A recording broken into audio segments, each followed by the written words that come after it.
Hey, it's Amy Brown from The Bobby Bones Show. Join me in supporting St. Jude Children's Research Hospital for a chance to win a trip to meet Megan Maroney at the 2025 iHeart Country Festival in Austin, Texas on May 3rd, hosted by Bobby Bones. We're going to hook you up with tickets, flights, hotel, food credits, and a meet and greet with Megan Maroney. Take action now to support St. Jude and help cure childhood cancer, and you're going to be entered for a chance to win. Visit iHeartCountryTrip.com to learn more. How to have fun anytime, anywhere. Step 1. Go to ChumbaCasino.com. ChumbaCasino.com. Got it. Step 2. Collect your welcome bonus. Come to Papa welcome bonus. Step 3. Play hundreds of casino-style games for free. That's a lot of games. All for free? Step 4. Unleash your excitement. Woohoo! Chumba Casino has been delivering thrills for over a decade. So claim your free welcome bonus now and live the Chumba life. Visit ChumbaCasino.com. No purchase necessary. VGW Group. Void where prohibited by law. 21 plus. Terms and conditions apply.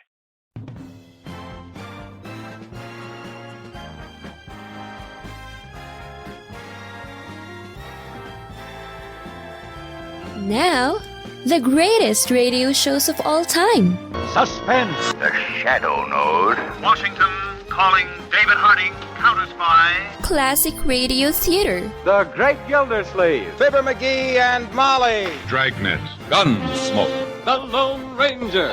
Now, step back into a time machine with your host, Wyatt Cox. Good evening, friends of the Inner Sanctum.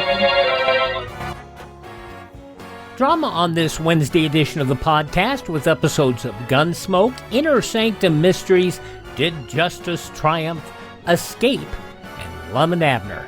That's all coming up on this Wednesday, 26th day of March, the 85th day of the year, 280 days left in 2025. Jonas Salk on this day in 1953 announced his polio vaccine. Who owns the patent on this vaccine? Well, the people, I would say. There is no patent. This is... Could you patent the sun? In 1954, the polio was killing more American children than any other infectious disease.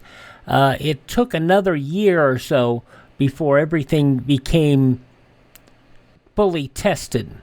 And the announcement was made on April 12th of 1955 that the polio vaccine was safe and effective after a number of years of testing. And it helped. And it saved so many people. In fact, recently, I've mentioned this before, one of the last of polio's victims that was still living in an iron lung passed away due to a power failure that killed his iron lung. There were no parts to repair it. The polio vaccine, probably the best example of vaccination safety, happened on this date in 1953. Now in 1979, Anwar al-Sadat, Menachem Begin, Jimmy Carter signed the Israeli-Egyptian peace treaty in 1979 on this date. Let there be no more despair or loss of faith. Let no mother lament the loss of her child. Let no young man waste his life on a conflict from which no one benefits. Let there be no more wars or bloodshed between Arabs and Israelis. Anwar Sadat. Now it is time for all of us to show civil courage in order to proclaim to our peoples and to others, no more war, no more bloodshed, no more bereavement, peace unto you, shalom, salam, forever. And Menachem Begin on this date in 1979. 1982, a groundbreaking ceremony for the Vietnam Veterans Memorial held in Washington. Let this become a holy place, a place of tribute, a place of healing, a place of learning. Arlington National Cemetery chaplain Max Sullivan on this date in 1982. In 1996, the International Monetary Fund approved a $10.2 billion loan for Russia. On this date in 1997, 39 bodies found in the Heaven's Gate cult suicides. You can follow us, but you cannot stay here and follow us. Leader of the cult, Marshall Applewhite, explaining you had to do it or you would not go on. Ritual sparked by the appearance of the Hale-Bopp comet, which the cult believed was their vehicle to a higher level of being. On this date in 1999, the Melissa worm infected email systems around the world. The author David Smith, caught by the FBI, sentenced to 20 months in a federal prison and a $5,000 fine. A jury in Michigan found Dr. Jack Kevorkian guilty of second-degree murder on this date in 1999 for administering a lethal injection to a terminally ill man. It was on this date in 2001, World Championship Wrestling's final broadcast on TNT after the World Wrestling Federation bought the rival company. It would be 18 years before wrestling would be back on TNT and TBS when Tony Khan created All Elite Wrestling. And still quite successful to this day. In 2017, Russia-wide anti-corruption protests in 99 cities, the Levada Center survey showed that 38% of surveyed Russians supported protests. 67% held Putin personally responsible for high-level corruption. And it was a year ago today the Francis Scott Key Bridge in Baltimore collapsed following a collision between the MV Dolly container ship and one of the bridge's support pillars. 6 people were killed. Passing away on this date in history, Senator Daniel Patrick Moynihan. I come to the floor on very sad business, both for this body, for my state, and my country. We have just received word that Senator Patrick Moynihan has passed away. Then Senator Hillary Rodham Clinton announcing the passing of Senator Daniel Patrick Moynihan back in 2003.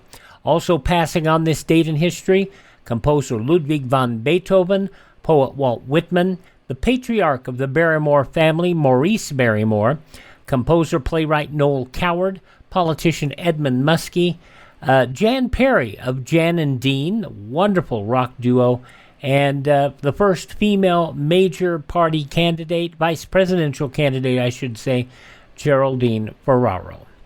Born on this date in history, the poet Robert Frost, dramatist Tennessee Williams, from Cool Hand Luke Strother Martin, Bob Elliott of Bob and Ray fame, Supreme Court Justice Sandra Day O'Connor, actor-director Leonard Nimoy, actor Alan Arkin, actor Jimmy Kahn, and Teddy Pendergrast, a wonderful singer, all born on this date in history. Hi, this is Jeff Foxworthy. It is now time for the birthday announcements. The following people are now officially older than dirt. Former Speaker of the House Nancy Pelosi turns 85 today. For me, the hours come for a new generation to lead the Democratic caucus that I so deeply respect. And I'm grateful that so many are ready and willing to shoulder this awesome responsibility. Pelosi stepping down from leadership. She is 85 years old today. The author of Fear of Flying, Erica Jong, is 83. Journalist Bob Woodward, 82. The Supremes' Diana Ross, 81 years old today.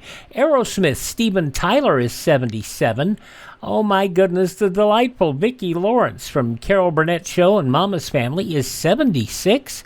Comedian Martin Short is 75. The founder of the Guardian Angels, and I believe he is still a candidate for New York City mayor, Curtis Sliwa, 71. Oh, the country singer who sang about sleeping with the radio on, Charlie McLean, is 69. TV host Lisa Gibbons is 68. She had an Academy Award nomination for being John Malkovich. Catherine Keener is 66. I am dubious, but I don't Welsh. Okay, meet me at the Stuck Pig, 7 o'clock. If you're late, I walk. From being John Malkovich, Catherine Keener is 66. You remember her as Ferris Bueller's sister, and also for significant roles in Dirty Dancing and Red Dawn. Jennifer Gray, 65 years old today. Country singer Kenny Chesney is 57. From Starship Troopers and Felicity, Amy Smart is 49. I saw this young lady first in the funny movie Bend It Like Beckham. Also from Pirates of the Caribbean, but also Pride and Prejudice. Keira Knightley, 40 years old. I think it would be very hard on younger sisters not to have their share of amusement because the elder is still unmarried. It would hardly encourage sisterly affection. Keira Knightley has done so much, and she's just 40 years old. From the sitcom Suburgatory, Carly Chaikin is 35. I know, right? I just wish they could look beyond the color of my tan and see the content of my closet. Because I have really nice stuff in my closet, you know? Carly Chaikin, 35 years old today, and mixed martial artist, had a go at wrestling and didn't like it. She was in AEW for a while and then just said, nah. Paige Van Zant, 31 years old today. Those just a few of the people who celebrate the 26th day of March as their birthday. If this is your birthday... Happy birthday to you. Happy birthday to you. Happy birthday, happy birthday. Happy birthday to you.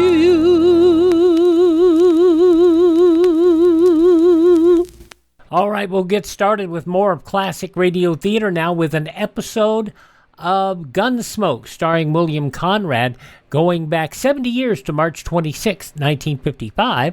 That is up next. Hey, it's Amy Brown from The Bobby Bones Show. Join me in supporting St. Jude Children's Research Hospital for a chance to win a trip to meet Megan Maroney at the 2025 iHeart Country Festival in Austin, Texas on May 3rd, hosted by Bobby Bones. We're going to hook you up with tickets, flights, hotel, food credits, and a meet and greet with Megan Maroney. Take action now to support St. Jude and help cure childhood cancer, and you're going to be entered for a chance to win. Visit iHeartCountryTrip.com to learn more. Hello, it is Ryan, and I was on a flight the other day playing one of my favorite social spin slot games on ChumbaCasino.com. I looked over at the person sitting next to me, and you know what they were doing? They were also playing Chumba Casino. Coincidence? I think not. Everybody's loving having fun with it. Chumba Casino is home to hundreds of casino-style games that you can play for free anytime, anywhere, even at 30,000 feet. So sign up now at ChumbaCasino.com to claim your free welcome bonus. That's ChumbaCasino.com and live the Chumba life. No purchase necessary. VGW. Void where prohibited by law. See terms and conditions. 18+. Civil defense is common sense. This is Boris Karloff. No one can guarantee the survival of every home during a nuclear war, but a strong civil defense can save millions of lives. Make sure that yours is one of them. Learn how to protect your home. Call Civil Defense today. Thank you, Boris. And now we go from Boris Karloff to William Conrad as Marshal Matt Dillon in an episode of Gunsmoke from 70 years ago, March 26, 1955, The Horse Deal.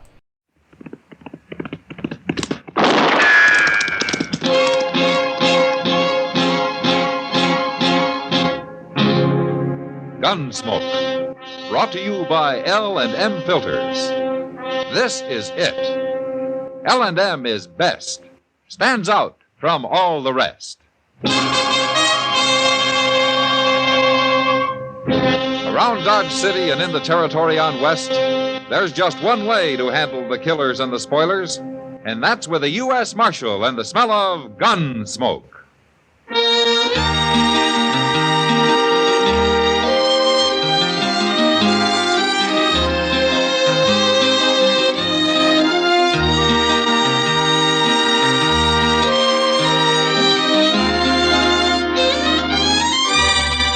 Gunsmoke, starring William Conrad. The transcribed story of the violence that moved west with young America. And the story of a man who moved with it. I'm that man. Matt Dillon, United States Marshal. The first man they look for and the last they want to meet. It's a chancy job, and it makes a man watchful. And a little lonely.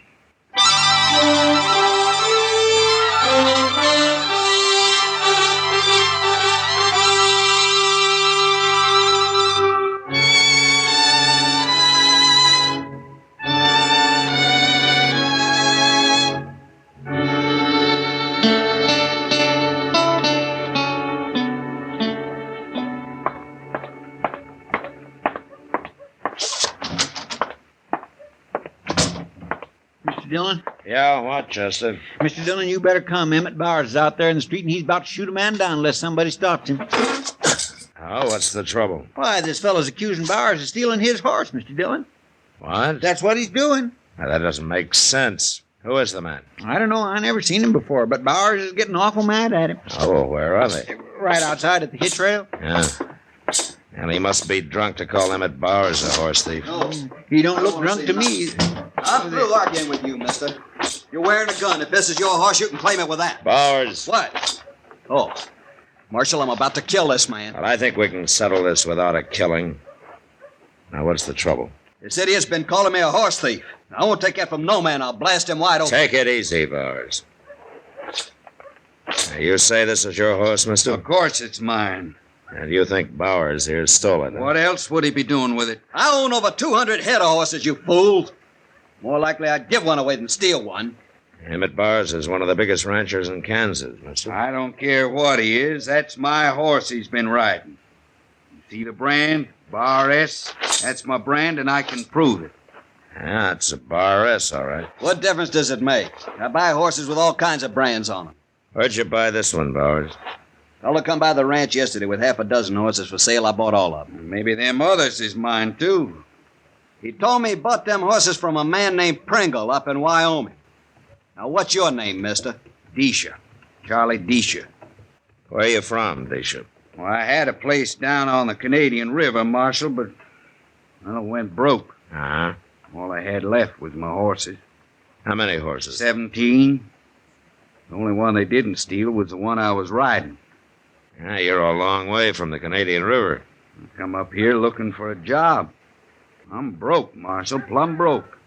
Can you prove that the Bar S brand is yours? Well, I got the certificate of registration in my sack over at the stable. All right, why don't you go get it? Then we'll ride out with Bowers and look at those other horses. I'll get it. Right now. I think that man's a liar. Yeah, he might be, Bowers. But if he isn't, you sure got stuck. And I'd hate to be the man that stuck me, Marshal.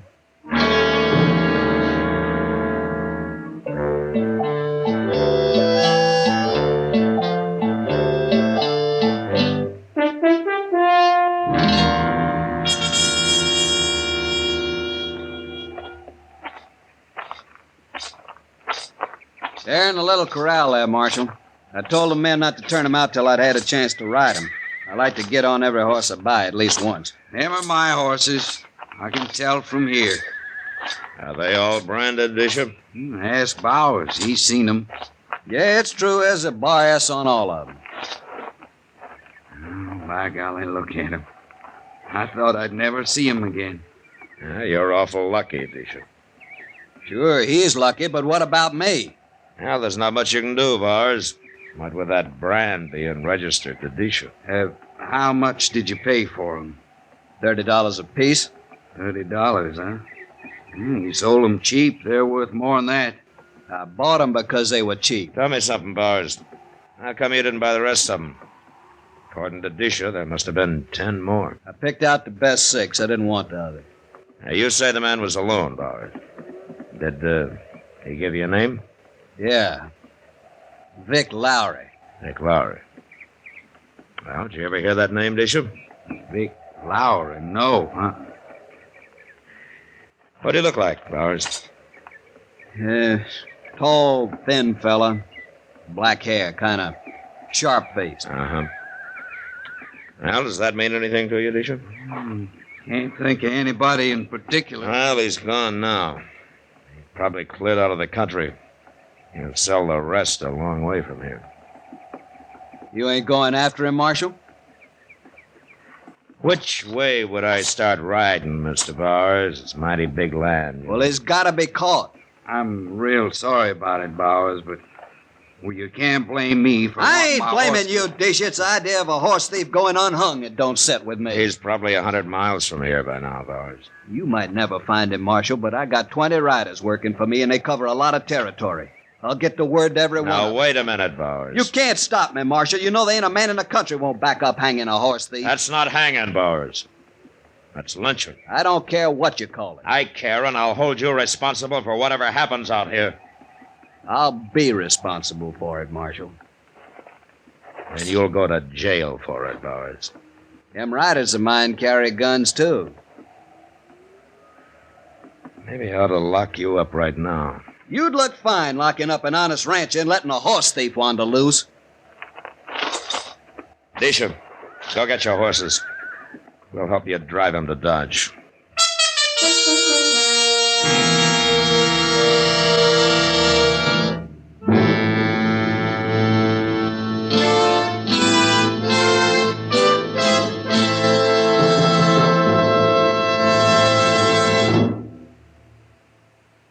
This is it, L&M filters. It stands out from all the rest.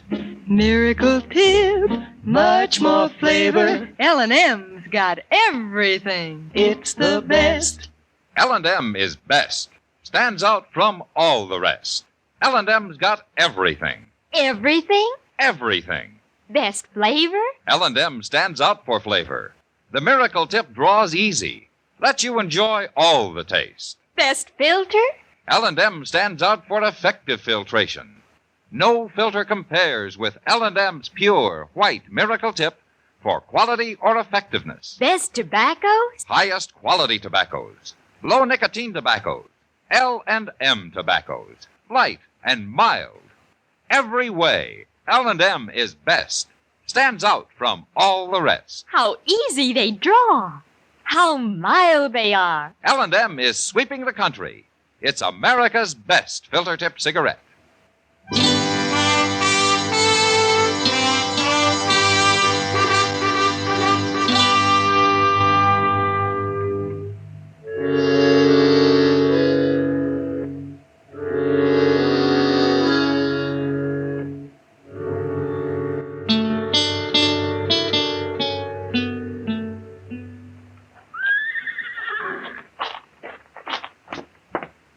Well, I can't find Moss Grimmick nowheres, Mr. Dillon. He left this stable plumb deserted. Where's Deesha? Oh, he's out back. He wanted to put some hay down for his horses. Oh, there. I stand too quick fighting that rope. There's Moss now. Yeah.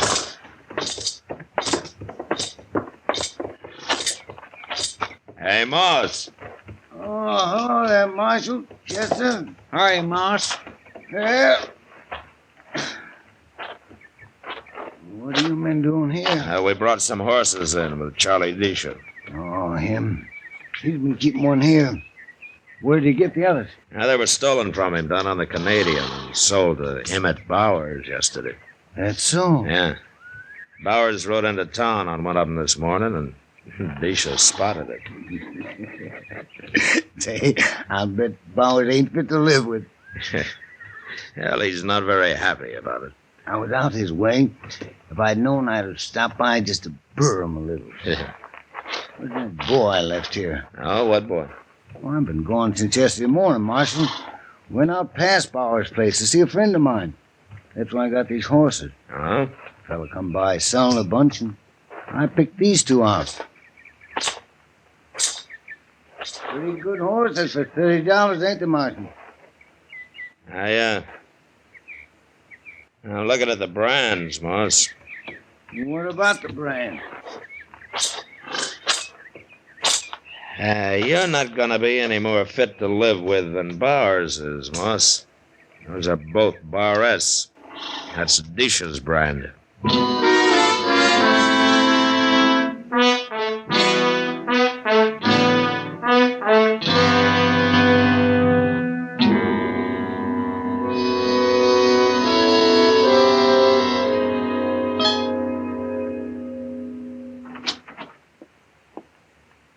Why, Kitty. Well, come in, come in. I don't know what's proper. Lady coming into the marshal's office this way. No, the only thing not proper about it is that it doesn't happen often enough. Sit down, Kitty, sit down. That is, if you can find a chair that isn't busted. Thanks, Matt. Yeah.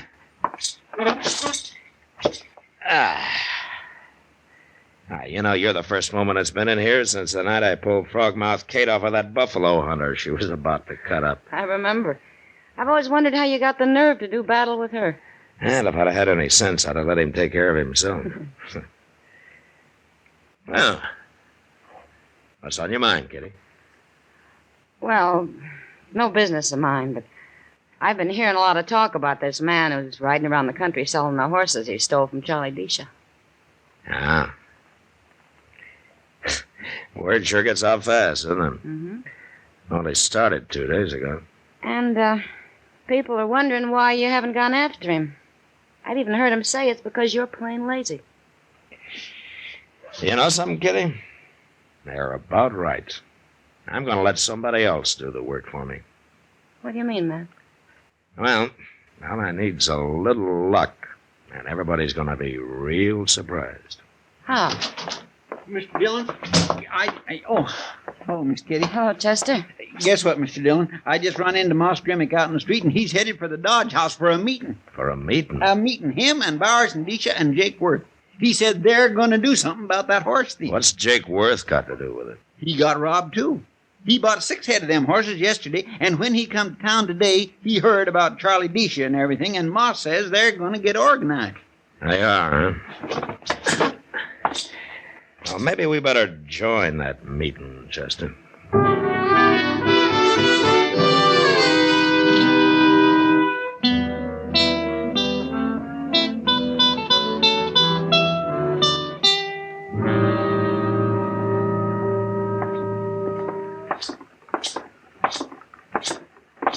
Mr. Dillon, Moss says he ain't never saw Jake Worth so mad. Well, you can't blame him much.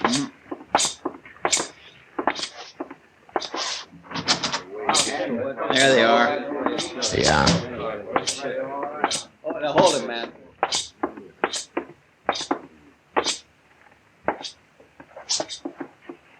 Well, am I interrupting something, gentlemen?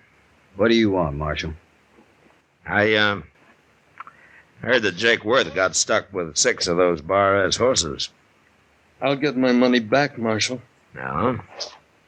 How you planning on doing that, Jake? We'll handle this, Marshal. Sure. Between you and Bars, you got some 30 cowboys working for you. And Moss Grimmick here and Deesha make 2 more riders, so you're going to fan out over the whole country and try to find this man, huh? Okay, that's what we're going to do. I don't see nothing wrong with it. I do. Why? Because if you do catch him, you'll put a rope on him and hang him. He deserves it. I don't care what he's done, Bowers. That's lynch law. And I'm here to stop it. How are you going to stop it? Well, I could throw all 4 of you in jail and hold you there. What kind of an idea? But I don't want to do that. No, it wouldn't help anyway. So I'm going to ask something of you men. Ask what? Give me a few days. Just a few. A week at the most. What are you going to do, Marshal? Nothing. Nothing? That's right. You don't make good sense. Look, Bowers, you've known me for a long time. You and Jake and Moss have. Sure. Of course we have. Well, do you trust me or don't you? Up till now we have. Now, this isn't over. I'm asking you to give me a chance to let me handle this my own way. All I want is 1 week. Well, I don't know. What do you men think? It's okay with me, as long as I get my money back. Bowers? I ought to know better, but... Go ahead, Marshal. We'll give you a week. No more. Good. Now, do you agree too, Deesha? These fellows know better than I do, Marshal. All I want's the rest of my horse. Now, I'm not making any promises, Deesha. It's too long a chance for that. Oh, sure. I understand. All right. Good day, gentlemen. Chester. Yeah, this crazy sounding idea. It may well. I don't know what it is. You think they mean it, Mr. Dillon? Now, they'll hold off for a week, Chester. I know 'em. Yeah, but what if you don't have any luck? Well, then there might be a lynching. What are you going to do? Here, Chester. Here's $20. $20. Take it. $20? What for? Look, you and Charlie Deesha are going to get real friendly. Well, I want you to keep him out of the way. Get him drunk. Do anything you want with him. But what for? Now, there are only 2 of Deesha's horses left to sell. And when it happens, I got to hear about it before Deesha does. So you stay with him. And if you run out of money, let me know.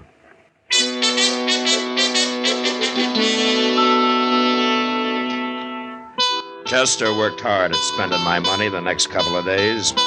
He even came back twice for more. But it was worth it. On the 3rd day, Moss Grimmick came in and told me that a cowboy named Ed Harper had just come into his stable with the last 2 of Deesha's stolen horses. I sent word to Chester to get Deesha sobered up if necessary and bring him along. Then I walked over with Moss to talk to Harper. I give this fellow the bad news as soon as I seen that bar ace brand, Marshal. It kind of broke his heart. That's not often a plain cowpuncher can afford a couple of extra horses, Moss. That's him, by the door.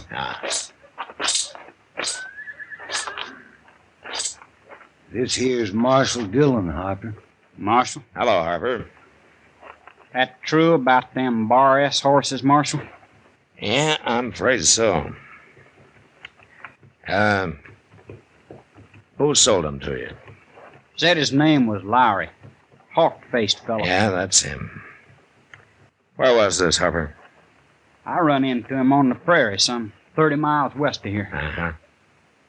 What did you pay for the horses? Only $20 apiece. It's all I had, and he seemed in a hurry to get rid of them.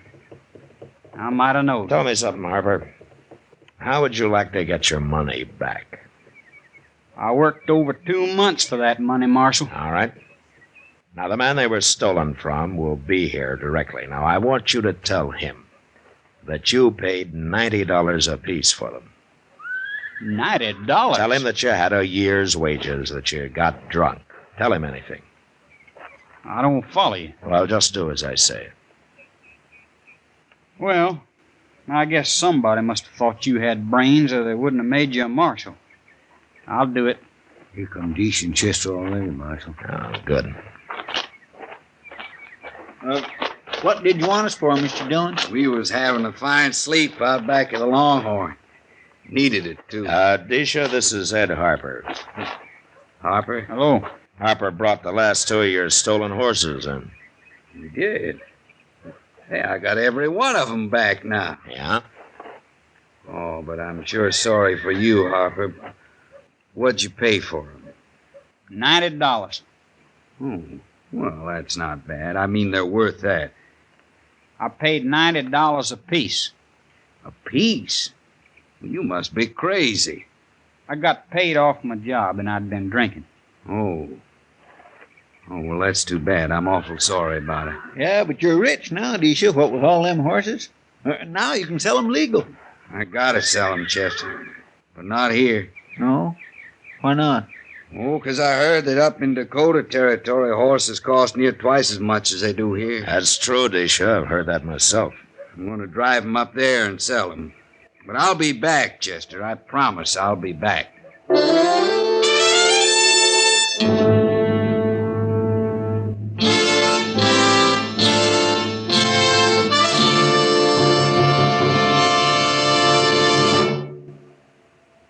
I've got L&M. I've got L&M. I've got L&M. And L&M's got everything. Best filter. No filter compares with L&M's pure white miracle tip for quality or effectiveness. Best flavor. The miracle tip draws easy. Lets you enjoy all the taste. Best tobaccos. Highest quality tobaccos. Low nicotine tobaccos. L&M tobaccos. Light and mild. Today, buy L&M. It's sweeping the country because it's America's best filter tip cigarette. Yes, today. Why don't you get L&M? Because L&M's got everything. This is it. L&M filters. L&M's got everything. It's the best.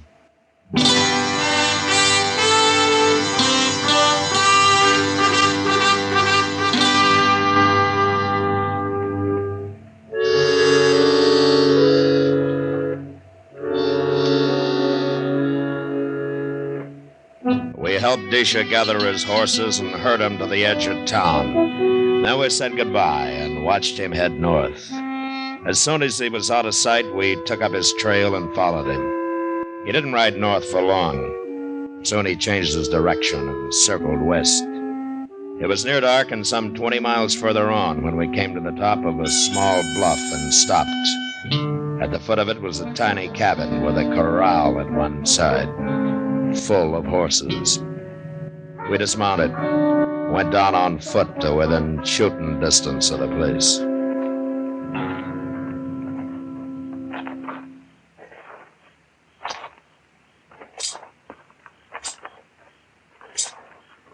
He's got a lamp going in there now, Mr. Dillon. Yeah, well, this is close enough, Chester. We'll just squat down here and wait. What are we waiting for? Why don't we just go on in? There's no reason to bust in there and kill somebody when we don't have to. That's true. Of course, you could say that I'm lazy, letting Deesha do my work for me this way. Oh, now you're thinking all that talk back in Dodge. What do they know? Bunch of money grabbers. Mr. Dillon? Sit tight, Chester. Look, he's coming out the door. Why, that ain't Deesha. That got him. He's through. Yeah. Come on.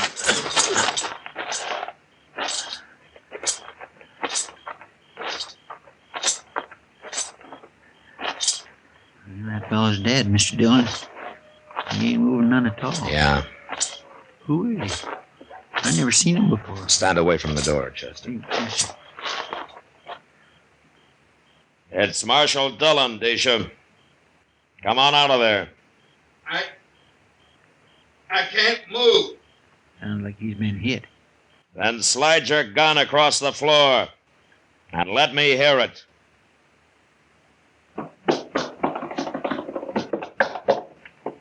Okay, Chester.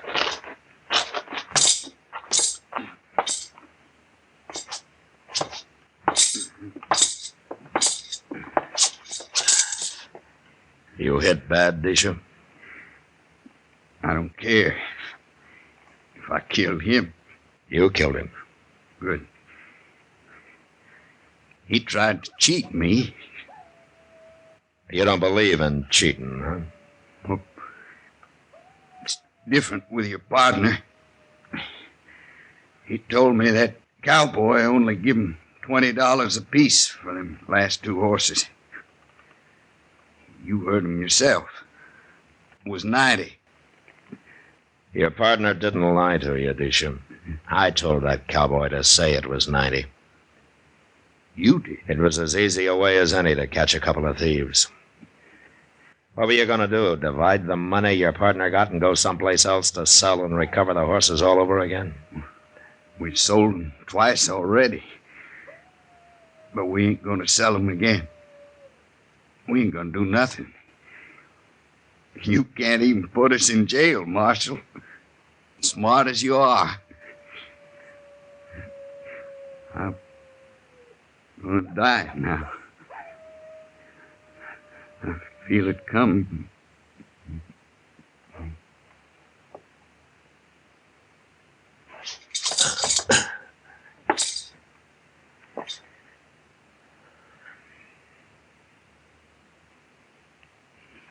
Well, I guess he was right about jail, Mr. Dillon.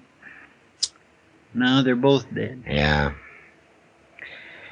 Well, at least we didn't have to kill him.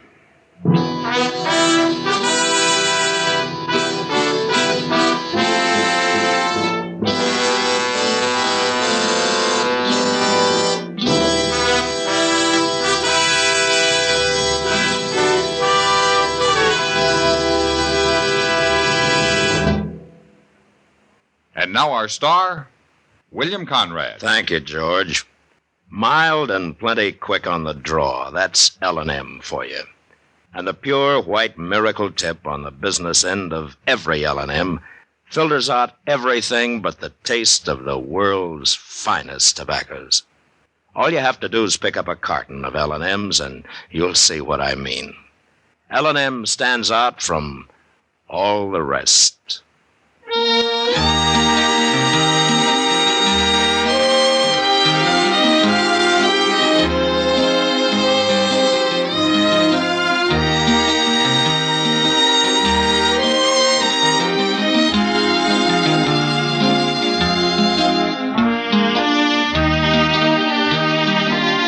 Gunsmoke, produced and directed by Norman Macdonald, stars William Conrad as Matt Dillon, U.S. Marshal.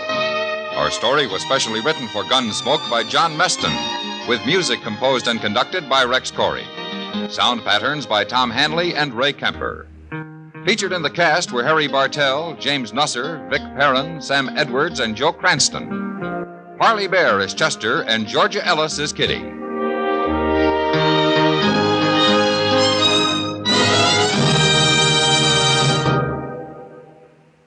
Stop.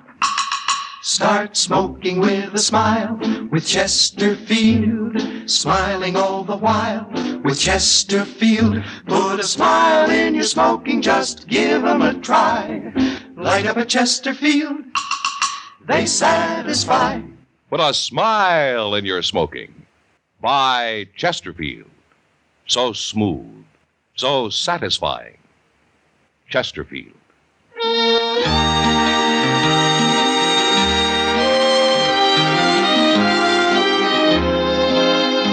Gunsmoke salutes National Baseball Week. Baseball, America's greatest game, is an important part of our way of life. Why don't you make it a point to get out to your local ballpark this year and root for the home team? You'll have the time of your life, and baseball needs your support. Listen to Gunsmoke again next week, transcribed for L&M Filters.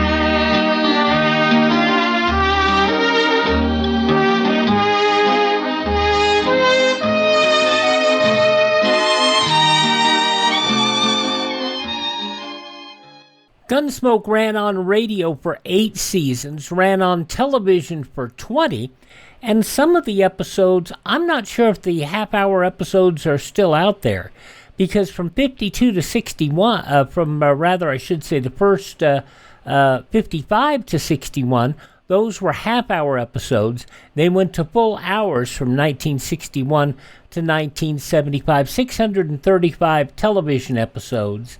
And L.A. Times columnists claimed the Gunsmoke, the dramatization of the American epic legend of the West, our own Iliad and Odyssey, created from standard elements of the dime novel and the pulp western, as romanticized by Buntline, Hart, and Twain.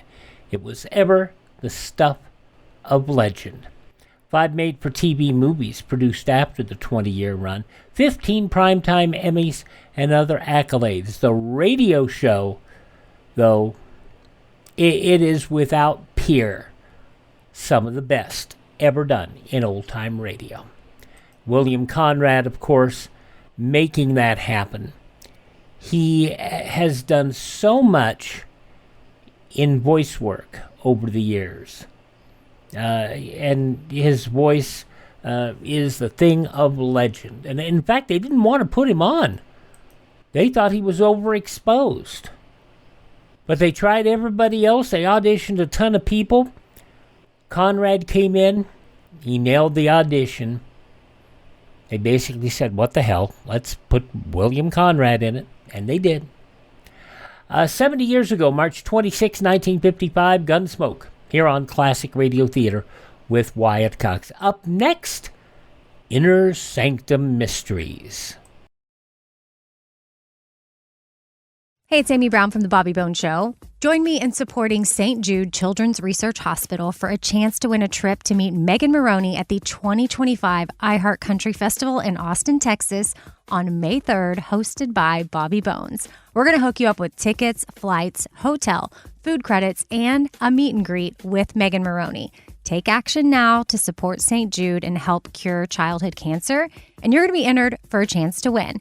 Visit iHeartCountryTrip.com to learn more.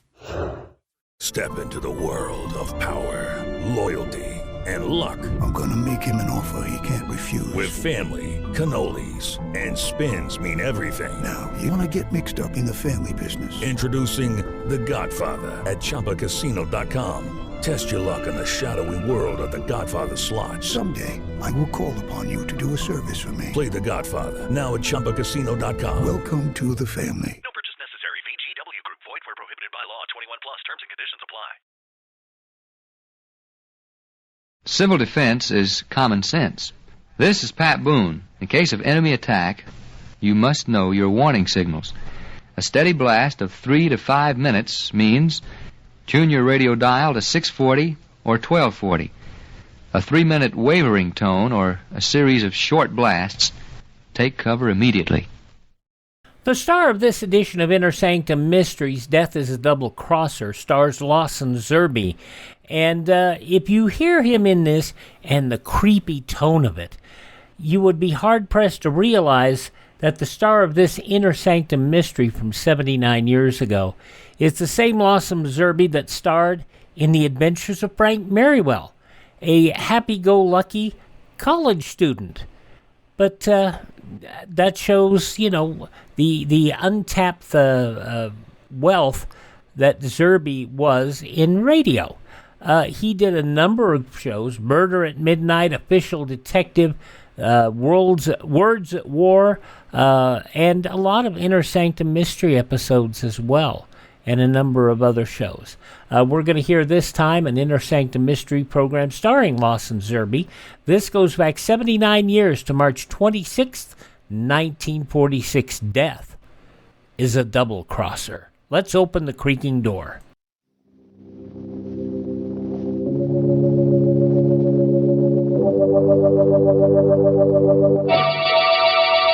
Lipton Tea and Lipton Soups present Inner Sanctum Mysteries.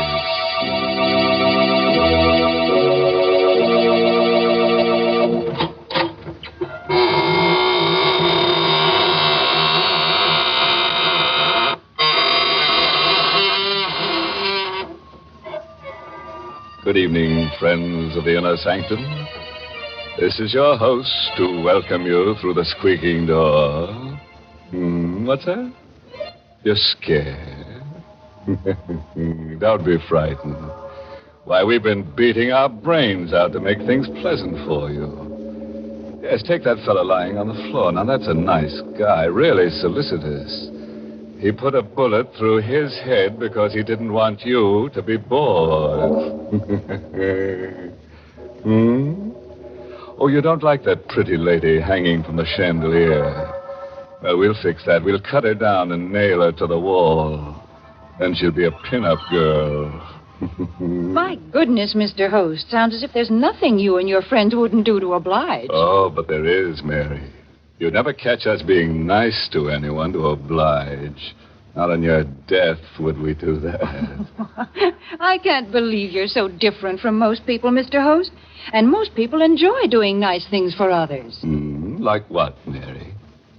Why, like always having Lipton tea on the table. That's one of the nicest things you can do for your family and friends. Why do I say Lipton tea? Well, there's a good reason for that. Lipton's has that wonderful brisk flavor. And brisk flavor is the thing that makes a world of difference between Lipton's and other teas. In fact, brisk is the tea expert's own word for that fresh, lively, full-bodied flavor of Lipton tea. And it's a word you'll agree just naturally applies to Lipton's the very first time you taste this delicious tea. For Lipton's has a zesty, full flavor that makes it stand right out. So, for extra cheer and comfort and satisfaction in your tea drinking, get acquainted with Lipton's right away. Why put up with just so-so teas any longer when there's so much more pleasure to be found in Lipton's brisk flavor?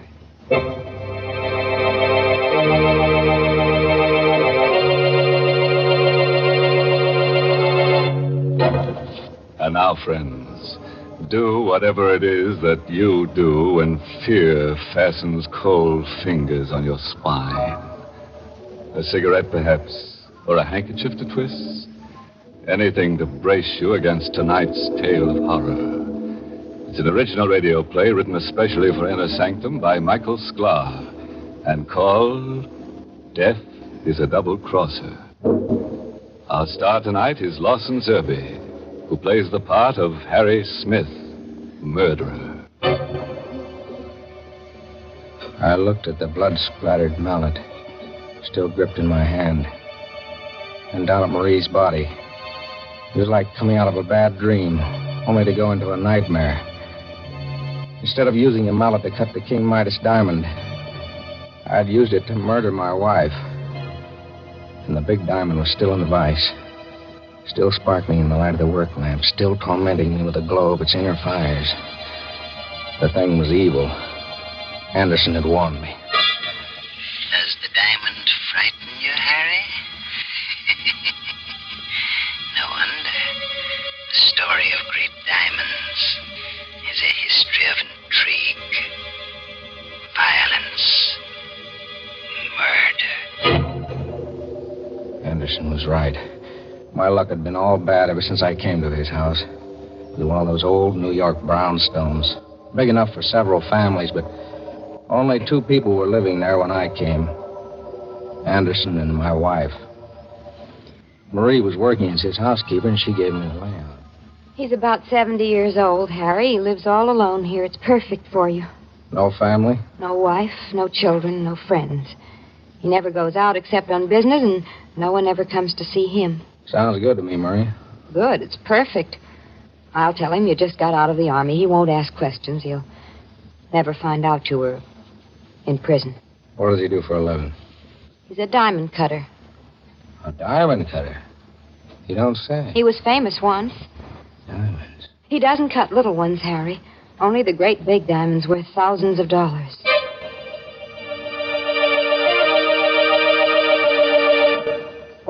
I moved in with Marie, and for a while everything was quiet. I didn't mind the quiet after that 5-year forgery rap in Sing Sing. And then one day the peace and quiet ended. I met old Anderson on the steps going down to the street. Good morning, Harry. Oh, hello, Mr. Anderson. Hey, you look all excited. Some good news come your way? I hope so, Harry. Of course, I can well afford to be idle, but it would be pleasant to work again. And it's nice to know that people still remember you. Is it a job? A wonderful job. If I get the assignment, I'm sure I'll get it. He couldn't give it to anyone else. A diamond? One of the largest diamonds in the world. The King Midas stone, discovered last year in the Kimberley fields. It was purchased recently by Johnson, the multimillionaire. I'm on my way to his home to discuss the cutting. Well, good luck. I sure hope you get the job, Mr. Anderson.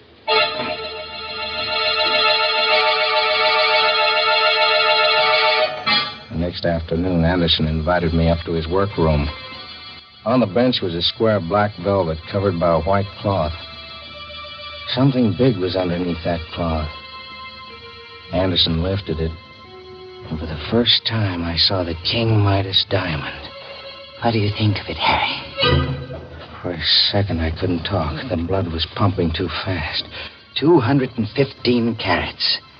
When I'm finished cutting, it'll be reduced to 125. How much will it be worth? Diamond like that? You could get $100,000, and no questions asked. Well, it's funny. It's kind of oily on the surface, but down inside it gleams like it's on fire. Does it frighten you? Yeah. Stone like that does things to you. The story of great diamonds is a history of intrigue, violence, murder. You said something about cutting it. I'd have to study the King Midas until every detail of the task is clear in my mind. Then just a few light blows of the mallet on the chisel, and the result will be a flawless diamond.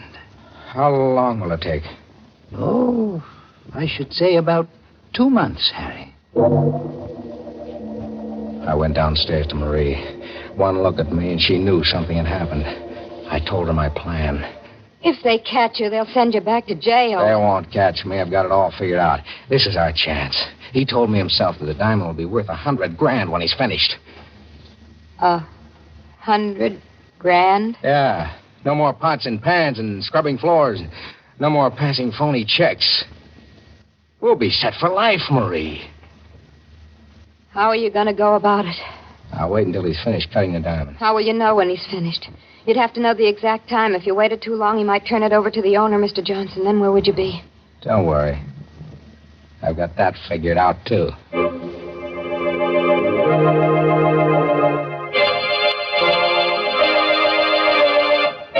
So you want to become a diamond cutter, Harry?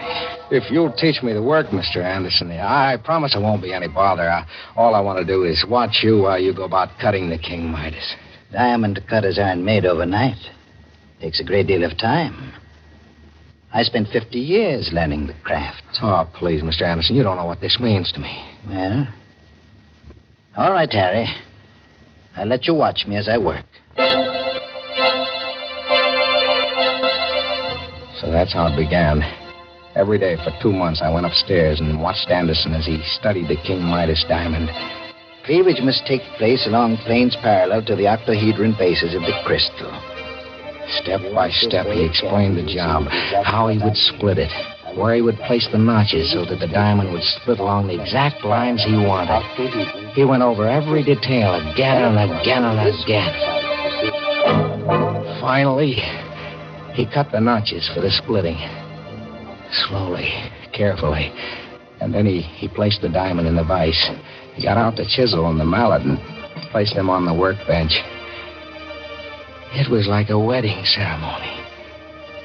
I was on fire. I couldn't wait. Just a few taps with the mallet, and it's done. Are you going to do it now? No, Harry. Tomorrow. Tomorrow. He kept putting it off. Then I realized what it was. He was scared. He couldn't trust his unsteady hands. It hit me like a ton of brick. He was never going to cut that diamond. You're so smart. What are you going to do now? I'm going to cut the diamond myself. You? Yeah, me. I know how to do it. It's all set. There's nothing to it. But what about Anderson? We don't need Anderson anymore. You mean... Yeah. But that's murder. So it's murder. They'll never pin it on us. I've figured out a way to do it without leaving any trace behind. We went upstairs. Anderson was standing where I left him at the workbench. He was so lost in thought that he didn't hear us come in. He isn't looking. Get it over with. All right.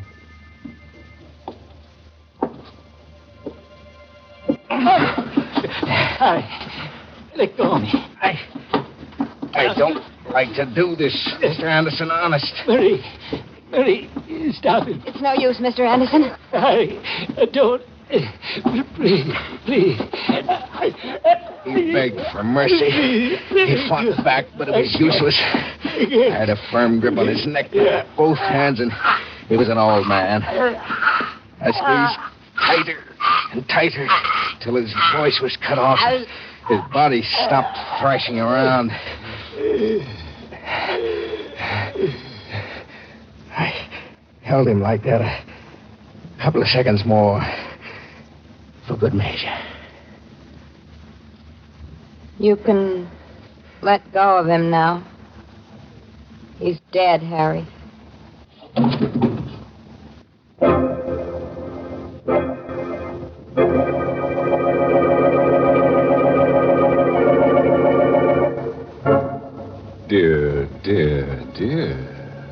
Imagine that. Cold-blooded murder. Killing a harmless old man like Mr. Anderson, choking him to death. Doesn't that slay you? And all because of a piece of ice. Why, it makes me hot under the collar. And that cool cucumber, Harry Smith. I'll bet he gets so hot that he'll burn before he's through. Brr, Mr. Host. I'd surely hate to look forward to such a fate. Oh, no danger, Mary. That is, unless you plan to embark on a crime career just for excitement. Oh, no, thank you, Mr. Host.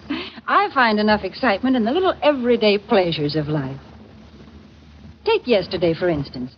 I was in the middle of the luncheon dishes when the doorbell rang, and in walked my cousin Betty, a whack just back from overseas. You can imagine that called for a real celebration. And in no time, I had the tea kettle on, and we were sitting down to a real gab fest over our friendly cups of Lipton tea. We were in the sunroom, and the sun was streaming in, lending its bright golden rays to cheer us on. We just sat there sipping and talking. Oh, it must have been for hours, because the sun was going down in a rosy blaze when we finally tore ourselves away. And believe me, Lipton's played a lively part in the fun we had. Even Betty remarked on it. When she got up to go, she said, "You know, Mary, it's tea like that makes a person glad to be home again." And, friends, that's really true. Lipton's grand, brisk flavor is worth hunting the world over to enjoy. It gives you such extra delight, complete satisfaction. Try it yourself. Tomorrow, start enjoying Lipton's, the tea with brisk flavor.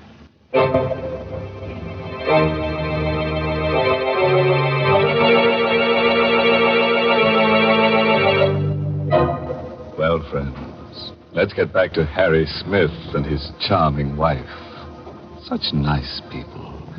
They killed old Anderson, the diamond cutter, to steal a piece of ice worth $100,000. And unless they have a lot of another kind of ice handy, they'll have to do something fast to get rid of the body. We carried Anderson's body down to the cellar and broke open the brick wall. Placing the old man's body behind it, we bricked it up again. Then we went through my plan. I wrote a suicide note. To whom it may concern, I, Olaf Anderson, because I failed in the task of cutting the King Midas diamond, have decided to take my life. When this note is found, I will be dead. It was easy for me, a professional forger, to fake the suicide note in Anderson's handwriting. I had him say he was going to end it all in the river and that he was taking the diamond with him to his death. And that night, Marie and I took a walk across the footpath over the Hudson River Bridge. When we reached the middle, You got the suicide note in Anderson's overcoat pocket? Yeah. No cars coming from either direction. Now's a good time to drop it. Yeah. The cops will find the coat and figure that he took it off before he climbed the rail and jumped. All right. Come on, hurry. Let's get away from here. We went home. Marie telephoned police headquarters and asked for the Missing Persons Bureau. Hello? I want to report a missing person. It's the man I work for, Olaf Anderson. Yes, Anderson. I'm his housekeeper, and I'm worried because it's so late and he hasn't come home. My name? Mrs. Harry Smith. We went to bed. I guessed we would hear from the police the next morning, and I was right. Yes, what is it? Megan is the name, lady. Detective Joe Megan, Missing Persons Bureau. Oh, yes, come in. Are you the party who reported a man named Olaf Anderson missing? Yes, did you... Did we find him? I think so. I'd like you folks to come down to the morgue with me. The morgue? What for? They've got a body down there. Body of an old man that fits the description of Anderson. It was fished out of the Hudson River early this morning. You might be able to identify it.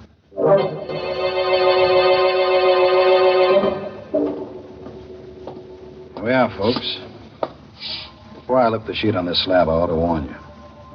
This stiff ain't exactly pretty. We can stand a little shock, Megan. I just thought the lady... I'm all right. Okay, then. Well, recognize him? His face, it's gone like he went through a meat chopper. Most of his clothes were gone, too, when we got him. Poor guy must have got caught in the propeller of a passing ship. Marie, it's Mr. Anderson. Harry. Don't you recognize the pants? They're from that old suit he always used to wear. Oh, yes. Yes, you're right. So you can identify him, eh? I'm sure that's Mr. Anderson. Well, I guess that closes the case. Suicide. Body recovered. And a great big hunk of diamond at the bottom of the Hudson River.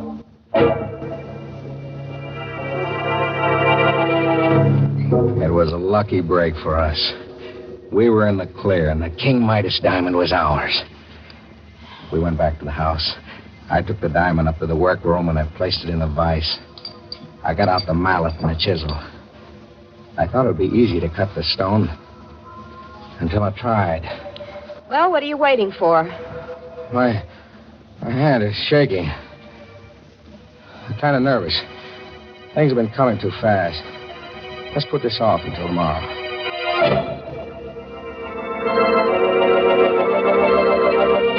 I know I said I'd do it tonight, but... But what? I don't feel so well tonight, Marie. You're lying. How long are you going to keep this up? I take it easy. You said you knew how to do it. I do. Well, then cut it. For heaven's sakes, get it over with. Don't rush me. If I make a mistake, it'll cost us $100,000. You've been putting it off for 3 days now, Harry. First this and then that. There's always something. You've always got a reason for not cutting that diamond. Now, listen, Marie, I've got to be careful. Knowing how to cut the diamond is one thing, doing it is another. You're scared. That's what's the matter with you. Don't say that. You're frightened. Look at your hands. See how they shake. Well, you can hardly hold the mallet and chisel. You're as bad as Anderson was. She was right. My hands were shaking, just like Anderson's before I killed him. I tried for control. I told myself the diamond was nothing but a chunk of carbon crystal. I placed the chisel against the stone. I raised the mallet. But I couldn't bring it down. Now what are you waiting for? I don't know how hard to strike. A gentle blow. That's what you said Anderson told you. I can't do it. You can't do it. Of course you can. Don't be a stupid fool. There's nothing to it. She went wild. She began to shake my arm and scream at me. But her voice seemed to come from a distance. I kept staring at that diamond as though I were hypnotized. My throat was dry as dust. I was dizzy. Pinpoints of fire shot across my eyes. The diamond was doing things to me, and it was driving Marie crazy. Suddenly, I couldn't stand it. Her voice snapped something in my mind. You fool, you stupid idiot. Don't stand there like a silly fool. Shut up. Don't you dare shout at me. Shut up. I've had all I can take from you. Why, of all the nerve, you... Harry, put down that mallet. Stay away from me. I didn't mean those things I said. Take as much time as you like. Don't... Harry! Marie, I'm sorry. I lost my head. Marie, say something. She's dead. I killed her.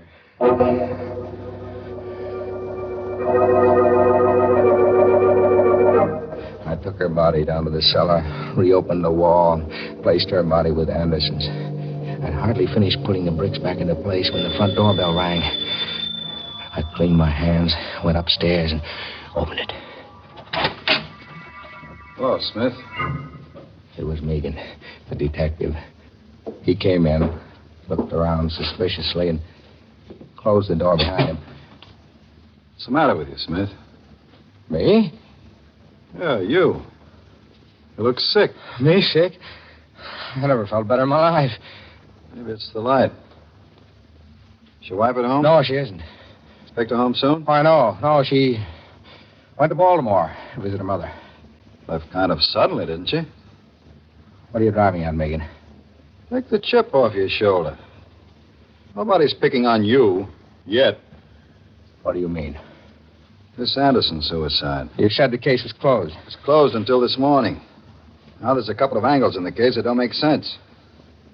I'm not even sure the old guy we pulled out of the river is Anderson. But I identified him. Sure you did. But Yesterday, a guy named Keeler showed up at the morgue and swore that same body was his father. It must be Anderson. A suicide note. Suicide note said Anderson was killing himself because he made a mistake and ruined the King Midas diamond. There, don't you see? But Anderson never got the job of cutting that diamond. He what? Say that again. Anderson never was commissioned to cut the King Midas diamond. How do you like that? It can't be. He told me himself. I got that information straight from the owner, Mr. Johnson. I don't believe it. Johnson was out of town until this morning. I got in touch with him, making a routine check on the facts. He told me he never commissioned Anderson to cut the stone. Said Anderson was too old and unreliable to be trusted with the job. But I saw the diamond. Saw it on Anderson's workbench. The diamond you saw must have been a phony. A diamond. Still upstairs in the workroom. Still waiting to be cut. I couldn't believe it was a phony. I wouldn't believe it. It had to be the King Midas. Megan was getting more and more suspicious. I had to act fast before he got down to the cellar and noticed the fresh plaster on the wall. I had to make sure about the diamond. I'd gone too far now to back out. I hit Megan on the head with an andiron. He was unconscious. I dragged his body out of the closet and locked the door. Upstairs in the workroom, I grabbed up the chisel mallet.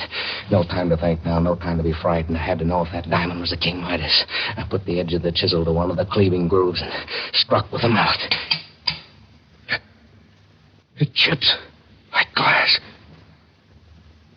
Yeah, it is glass. Megan was right. I went through all this for nothing.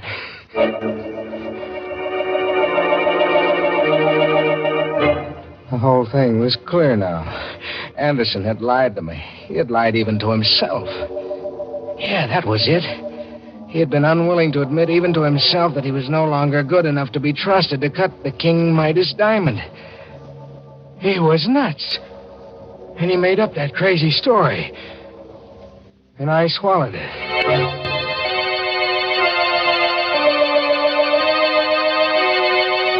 There was one thing left to do. I had to get away. As far away as possible and as fast as I could. I ran to the stairs. Going somewhere, Smith? Megan. Hoist your hands. Get him up higher. Now, come on down here. That's close enough. How'd you get out of the closet? It's no trick at all to force that door when I recovered from the crack on the head you gave me. That sock did something for me, Smith. You know, it gave me a brand new angle on this case.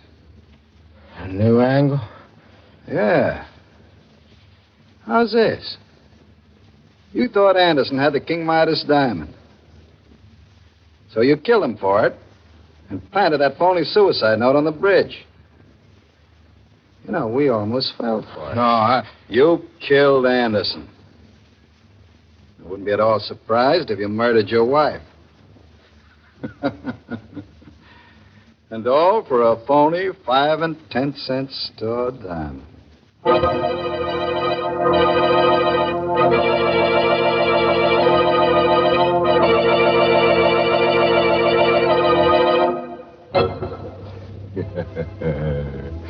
Poor Harry Smith. What a life. A Smith caught between the hammer and the anvil. You know, he never should have lost his head and murdered his wife. No, because now it looks as though he's going to have to lose the rest of him. Yes, right now, Harry is really harried. And when the state executioner gets him, he'll be fit to be tied in a noose. Well, this has all been very exciting, Mr. Host. But now, before we go, suppose we leave our listeners with a very special word. And that word is? A word that's quicker to say than a minute. The word brisk. Because, friends, brisk signifies the flavor you want in a tea. And brisk stands for Lipton tea. So if you like tea at its most flavorful, delicious best, just remember this. Always ask for Lipton tea. Maybe you meant to get it last week and just forgot. Well, keep that from happening again. Right now, put down Lipton tea on tomorrow's grocery list.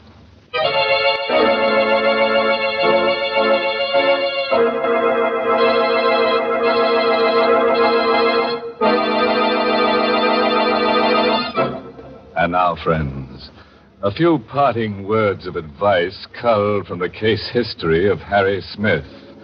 Remember, you can't afford to cut up when you cut diamonds. And don't put off until tomorrow what you can do today, because someone might do you in tomorrow. Oh, by the way, this month's Inner Sanctum mystery novel is The Lying Ladies by Robert Finnegan. And next week, the makers of Lipton Tea and Lipton Soups will bring you another Inner Sanctum story, directed by Hyman Brown, and called Night is My Shroud. Where would you least expect to meet the man of your dreams? You know, tall, good-looking, well-groomed. In the movies? Tending the soda fountain? Or right in your own dumbwaiter? You'll be listening to Inner Sanctum at the same time next week to see how your dream may come true as only dead dreams can. Until then, good night. Pleasant dreams.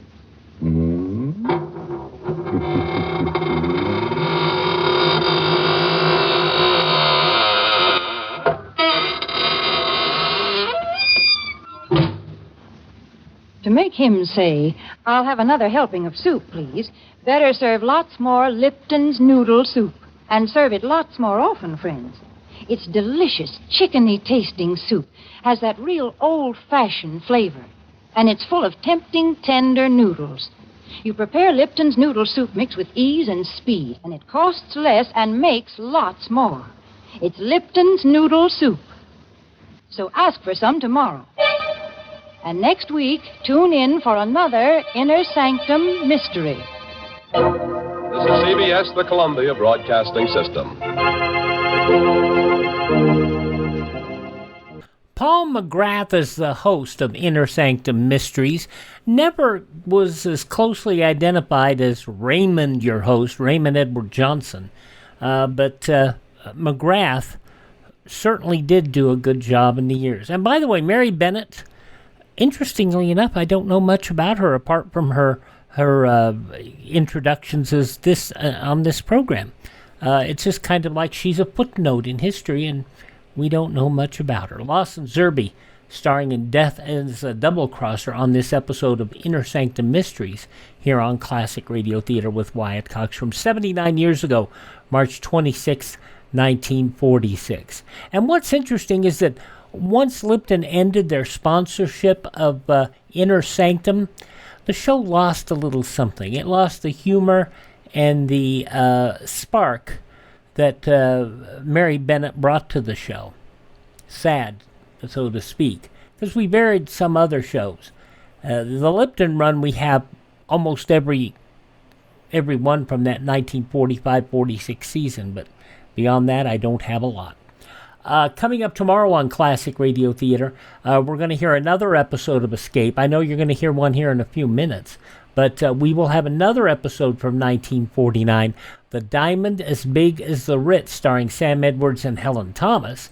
We'll also have an episode of Dark Fantasy from Oklahoma City, and it is The Convoy for Atlantis. John Gielgud and Ralph Richardson, I should say Sir John Gielgud and Sir Ralph Richardson, and as Sherlock Holmes and Dr. Watson in an episode from 1955 that only aired in the U.S. It did not air on the BBC. And Frank Lovejoy in an episode of Night Beat.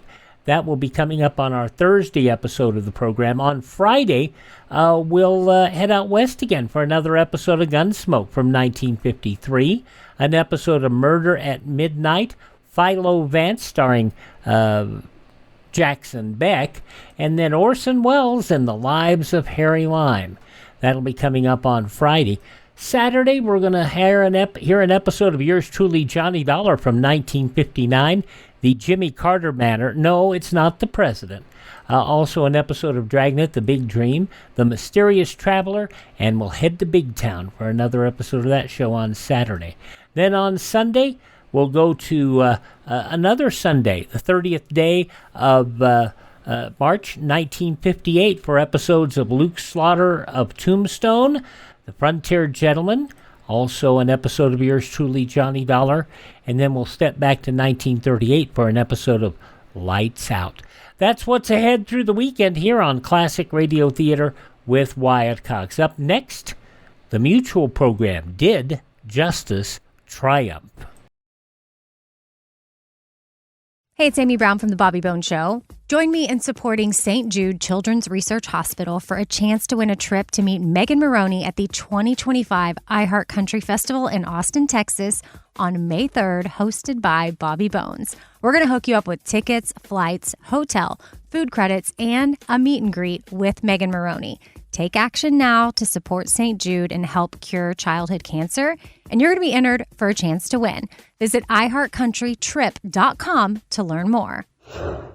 How to have fun anytime, anywhere. Step 1, go to ChumbaCasino.com. ChumbaCasino.com. Got it. Step 2, collect your welcome bonus. Come to Papa welcome bonus. Step 3, play hundreds of casino-style games for free. That's a lot of games, all for free? Step 4, unleash your excitement. Woohoo! Chumba Casino has been delivering thrills for over a decade. So claim your free welcome bonus now and live the Chumba life. Visit ChumbaCasino.com. No purchase necessary. VGW Group. Void where prohibited by law. 21 plus. Terms and conditions apply. Listen and learn through civil defense. This is Johnny Cash. I'd like all of you to remember that America can withstand enemy attack if we support the emergency plans of our community and learn to help ourselves. Make sure you're prepared. Contact your local civil defense office today. Thank you, Johnny. I have to tell you that the little things in life, I managed to replace the keyboard on the computer that I record this show on, and it's nice. It's not a big fancy keyboard, just a little bitty inexpensive one. But the little things in life make you happier. Because there were some sticking keys, and I'd had it for a very long time, so that makes life easier, don't you know? 78 years ago, March 26, 1947, an episode of the Mutual program, Did Justice Triumph? Did Justice Triumph?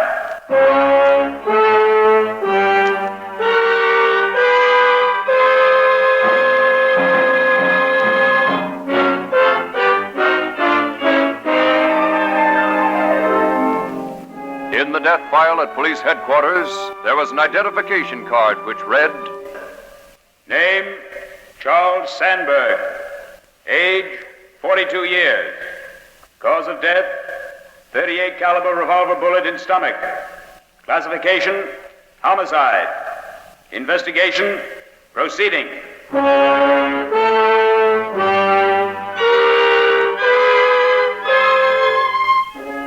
Did justice triumph in this case? You will hear the answer tonight as the Mutual Broadcasting System brings you another thrilling case from the files of true justice stories. These real stories of the law pitted against evil and corruption and presented in all their dramatic intensity so that you may comprehend more fully the vast mechanism of justice in the pursuit of its duty toward the public. Though the names and places mentioned in these broadcasts are wholly fictitious, these are real crimes by real people, based on the famous true justice stories appearing each week in the New York Sunday News and its syndicate. Tonight's drama, Mastermind of Death.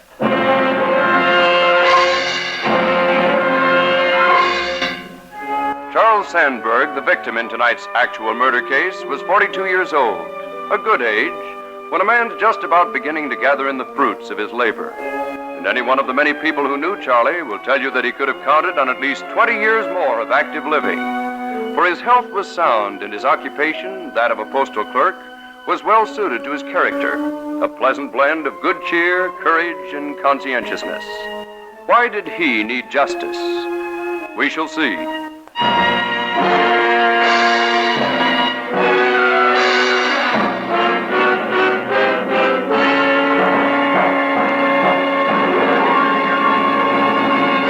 Our story begins one October day in Suite 1210 of Detroit's Spireview Hotel.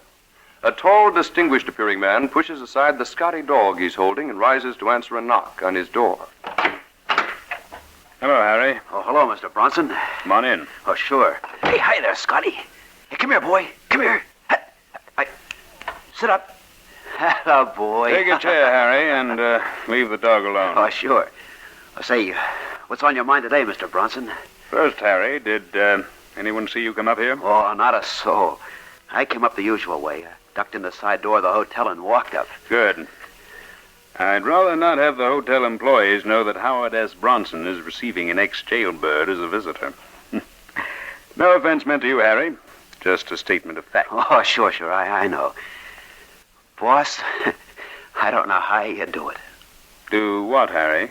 Why, I read in the morning paper you're entertaining the mayor and some of the other bigwigs of the town at your home tonight for dinner. What a smooth operator you are. You know, Harry, it's a great pleasure. A downright delight to listen to some of those important citizens discuss the robberies that have been occurring in our fair city. Hey, that must be rich. It is, definitely. Of course, the major part of the discussion centers around the topic of the leader of the gang, the mastermind behind the whole thing. And there you are, the mastermind, eh? The very guy they're talking about sitting right under their blue noses all the time. Boy, what a setup. All right, Harry. Let's get down to business. Okay, boss. I have a plan set up that should net us easily a cool 100,000. 100,000 bucks? Boy, lead me to it. Wait a minute. First, let me get at some of the details. To begin with, we need only 2 men to pull the job. 2 men, uh-huh. Can you get them? 2 efficient men? Yeah, I think I can. Stu Holmes and Jeff Connors just got out of stir. They're looking for work, both of them. Good. Remember, Harry, handle them in the usual manner. You negotiate with just one of them. Make arrangements for that one to negotiate with the other. Oh, sure, I know. The fewer people who know that I'm in on the job, the less likely anybody's to suspect you're masterminding the whole thing, eh? Yes, a necessary precaution, Harry. Oh, sure. Look, I'll talk to Jeff Connors, and I'll let him hire Stu. Excellent. Come out to my house afterward and let me know how you made out. Okay. Hey, but look, what if your fancy party's still going on? Well, if it is, wait outside in the car until the guests have left. Oh, check. Okay, now, give it to me, boss. What's the setup, huh? We're going to manipulate a mail robbery, Harry. The biggest mail robbery ever attempted in the United States. The robbery will take place at the Railroad Terminal Post Office Wednesday night at 7 o'clock.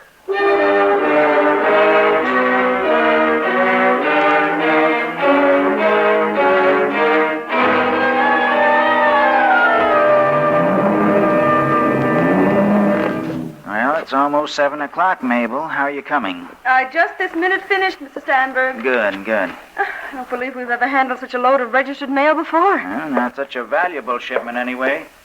You know what's in those packages, don't you? Government bonds and negotiable securities. Yes, sir. Is it going out on the 710? That's right. I'll be glad to get it off our hands, too. Here, don't lift that pouch. Give it to me. You close the windows for the night. All right. Oh, well, that must be the boys for the load. A couple of minutes early. Oh, I'll let them in. Stick 'em up, sister. What? You heard him. Put your hands up. Mr. Sandberg! What's the idea? This is a stick-up, mister. Reach for the ceiling. Now, you get out of here. Stand right where you are, you two, and nobody will get hurt. Now, get away from those mail bags. They're government property. Keep your hands off me. Let go. Mr. Sandberg, stop it. Let them take it. Not the United States mail, I won't. I'll plug if you don't take your hands off me. You're not going to take those mail bags? No. Mr. Sandberg! Quick, grab the bags and let's get out of here.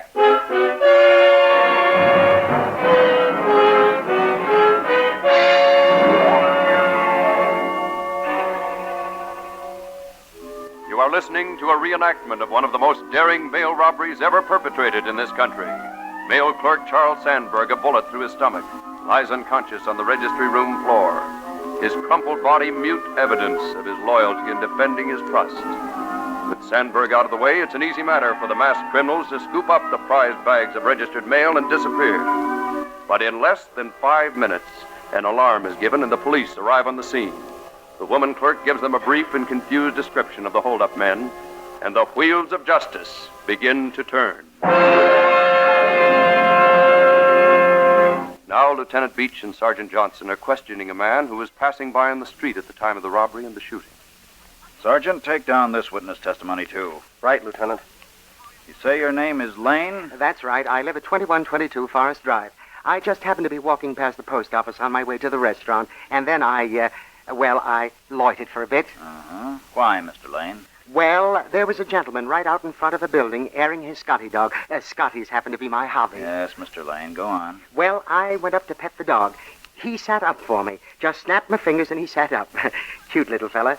His master wasn't half as friendly. He didn't seem to want me talking to his dog. Uh-huh. What did he look like? The man with the Scotty? Oh, good-looking, well-dressed. I'd say he was about 50, and his face seemed familiar somehow. Lieutenant, you don't want me to put this down, do you? Witness sees man with Scotty dog at time of robbery. That don't make sense. Anything makes sense, Sergeant, when you're dealing with a robbery and shooting as slick as this one. Okay. Now, Mr. Lane, what else did you see or hear? Well, I heard a couple of shots. Then I saw two men running out of the front door of the post office. They were masked, so I didn't see their faces. They jumped in a touring car standing at the curb. Did you notice the license number of the car? Oh, it was too dark to see, but the car had yellow wheels. I'm sure of that. A dark-colored touring car with yellow wheels. Good, good. That information ought to help. Now, one thing more. What direction were they heading in? Oh, they headed up the street and turned north on the detour that leads to the state highway. I see. Well, thank you very much, Mr. Lane. You've helped a great deal. Oh, I'm always glad to do anything I can, officer. Get in touch with me if you need me. Right. Well, what do you think now, Lieutenant? Still think this job was masterminded by the same guy that's been pulling the other stick-ups? I don't know, Sergeant. It couldn't be.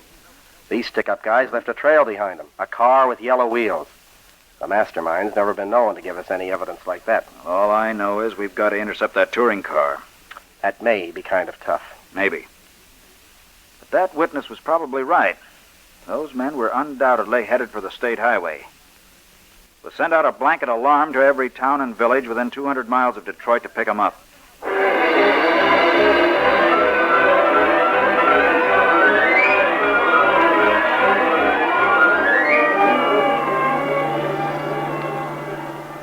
Harry, aren't we getting fairly near the rendezvous spot you picked out to meet your two men? Yes, we are, Mr. Bronson. You're sure nobody tailed them out of town? Now, look, Mr. Bronson, it was my job to see that nobody followed them, and I did it.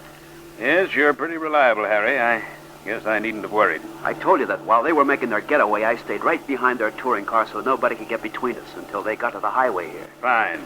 And I kept watch to be sure the coast was clear out in front of the post office. That was a good plan I worked out, giving my dog an airing right in front of the post office so I could keep an eye on what went on. Yeah, sure was, Mr. Bronson. Don't we take this turn off the highway here, Harry? Oh, yeah, and right down this side road a couple of miles. That's where Jeff and Stu will be waiting. I don't want them to see me. Oh, they won't, boss. They won't.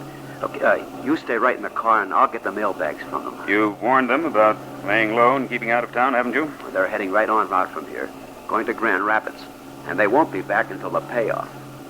Boy, I can't wait to get my hands on some of that dough, boss. I just can't wait.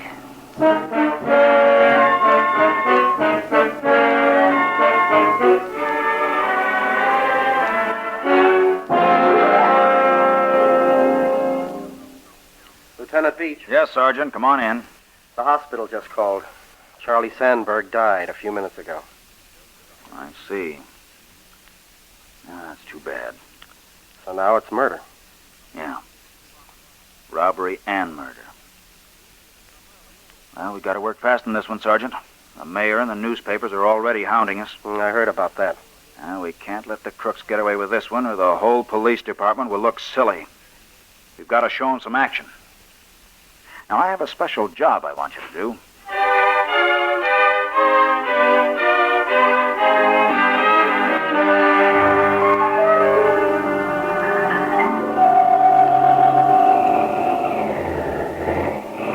Confound it, Harry. What's the matter with this car? Oh, she just isn't running so good, Mr. Bronson. Can't you do something about it? I don't know what to do.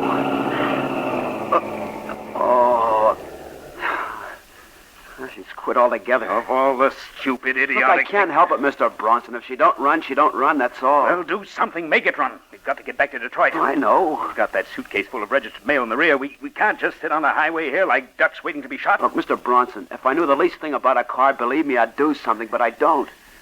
Neither do I. I guess we'll just have to wait until somebody comes along. Yeah. Hey, wait. There's a pair of headlights coming this way now. Good. Get out and hail them, Harry. Oh, wait a minute. Yeah, that looks like a police car coming.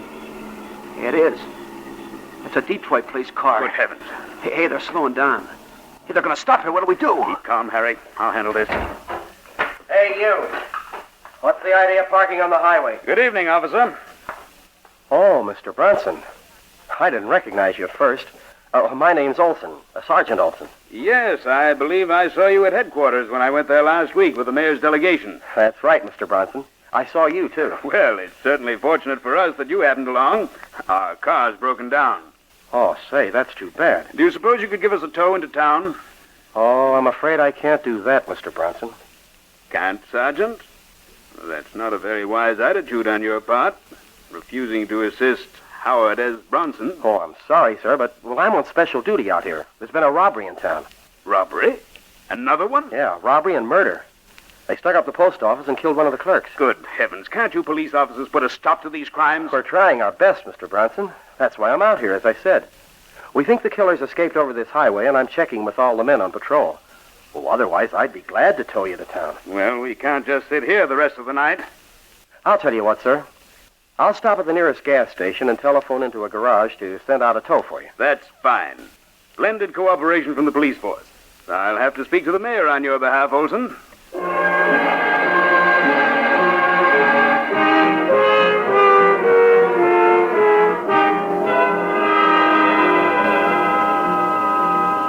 Lieutenant Beach calling car 22. Lieutenant Beach calling car 22. Car 22, Sergeant Olson. Sergeant, I just had a call from Grand Rapids Police on that alarm we sent out. They spotted the car with the yellow wheels on a side road. Did they get them? Well, they pursued them. In the getaway, the touring car was going too fast to make a sharp curve. It turned over. Well, what happened to the men? One of them was killed. The other one they're holding. He says his name's Stuart Holmes. Now, I want you and one of your patrolmen to head for Grand Rapids right away. Right, Lieutenant. I'll be here at headquarters waiting for you. Bring Holmes in as quick as you can.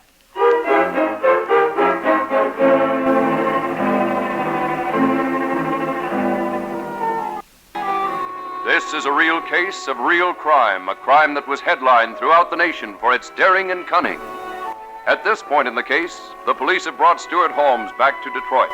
He is questioned and cross-questioned all that night and half the next day. For the law believed this crime, as many others before it, was planned by a master criminal. And that is the man they seek above all others. But so far, Stuart Holmes professes to have no knowledge of any other hand in the crime but his own and Jeff Connor's. Holmes denies he killed the postal clerk, Charlie Sandberg, and his testimony is borne out by the other postal employee who witnessed the crime. Thus, justice, though forging ahead in one direction, seems no nearer than before to the real solution of the crime. The next day, in his suite in the Hotel Spireview, Mr. Bronson attempts to smooth down his slightly belligerent guest, his sidekick, Harry. Look, I tell you, Mr. Bronson, you're pretty smooth, but I don't like the idea of stashing all that dough away in your own house. No, Harry. I've handled everything pretty well so far, haven't I? Yeah, but half of that dough is in negotiable bonds. If anybody finds them, they're sure to be... Don't worry, nobody'll find them. Not where I hid them. Look, what about your wife? Don't worry about her either. I hid the whole business in a rusty old stove on the back porch. Nobody's been near that stove for years, let alone my wife. Well... okay. I guess it's all right. But look, what about Stu Holmes? Well, what about him? Well, didn't you read the morning paper, boss? The police have got him. Harry, it's easy to see why you'll never reach my eminence as a master of criminal procedure. Oh, come on, cut it out, will you, Mr. Bronson? No offense meant, Harry. But stop to think a minute. Think what it means to us for the police to have apprehended Stu Holmes. I have, and I don't like it. Look, I'm scared on this deal. There's where you're wrong. And I'll tell you why. You contacted only Connors, right? Yeah. And Connors contacted Holmes. That's right. Well, think. Connors is dead. That means that Holmes has no idea who you are or who your superior in business might be. Hey, that's right. Boy, we're lucky it was Holmes the police got instead of Connors, huh? Hey, that means we're safe. It means more than that, Harry. Huh? What? Look at it this way. Stu Holmes doesn't even know who we are, and we've got the money. All of it.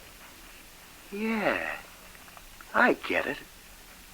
We don't have to share it. We can keep it all for ourselves. That's right, Harry. We can keep it all for ourselves.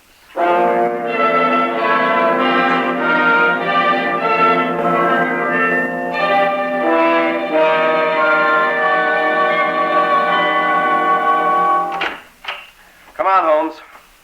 Lieutenant, here's Holmes again. Oh, good. Look, Lieutenant, ain't you guys shot enough questions at me? Take a chair, Holmes. Relax. Okay. Holmes, you're holding out on us. Who else was in on this deal with you and Jeff Connors? I told you before, I don't know. Well, tell us again what happened after you made the getaway from the post office. Sergeant, check this with your previous notes. Yes, sir. All right, come on, Holmes. Give us the story again. We turned off the highway down a side road. We stopped about 2 miles down. Jeff got out with the mail bags. Yes? He got out to meet somebody and gave him the bags. Who was that somebody? Oh, I tell you, I don't know. I couldn't see his face in the dark.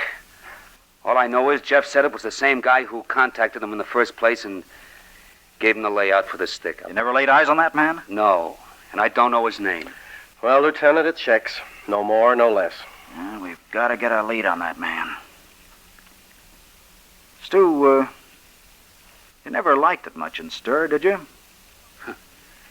You kidding? But that's where you're going again, Stu. And quite likely to get a fairly long stretch. And what'll you get out of it? I'll get my share of the dough someday. How can you?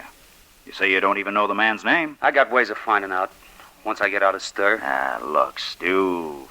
You don't really think he's going to protect your share, stash it away for you, and then give it up when he doesn't have to, do you? You know crooks better than that, Stu. That's a chance I gotta take. But you're taking the rap on this whole deal. You're the fall guy. Yeah. Well, what am I supposed to do about that? Well, it's barely possible you could get off with a lighter sentence on this crime. If you make your memory tick a little. Just a little bit. Yeah. Maybe. But I ain't got much to trade. Every little bit counts in a case like this. Maybe what I know don't mean nothing. We'll judge that. What is it? Well, Tuesday, me and Jeff were driving around town. We passed a certain house. Jeff kind of stared at the house as we drove by, and I wondered if he was casing it. Well? When I asked him, he got sore. He told me to mind my own business. And then I got sore. I told him I didn't want no part of the post office setup. He got kind of scared I was going to run out on him. Time was short, and he didn't have time to get nobody else to help him out on the job. So he kind of opened up and told me a few things. Now you're talking, Stu. No, he didn't tell me the name of the guy who contacted him. He just said this. The afternoon the guy contacted him, he followed him. Jeff trailed him? What for? Well, Jeff says he got the nutty idea there was somebody else, some big shot in the setup. So he trailed this guy who contacted him, and he went to that house. You know this big shot's name? No, Jeff wouldn't tell me. Where's this house located? What street? I don't know. You don't know? All I know is it was a house on a street that begins with a J. Oh, Lieutenant, there are a dozen streets in Detroit that begin with J. Well, we can't let that stop us. Stu, I'm going to put you in a squad car with a couple of my men. The sergeant and I will be right behind you in another car. You're going to be driven up and down every street in this city, beginning with the letter J, until you identify that house.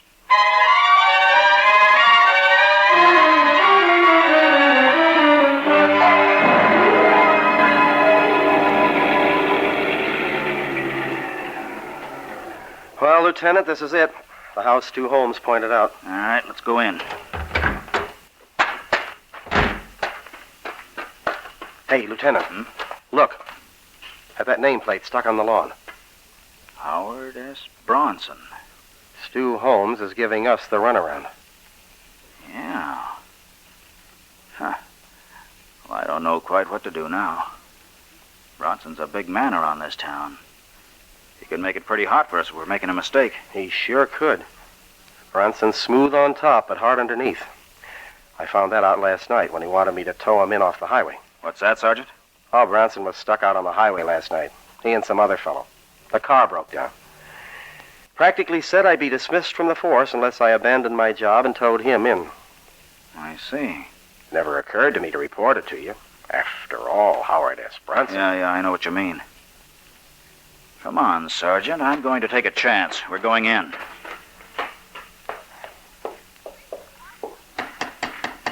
Keep your fingers crossed and pray we aren't stepping on the wrong person's toes.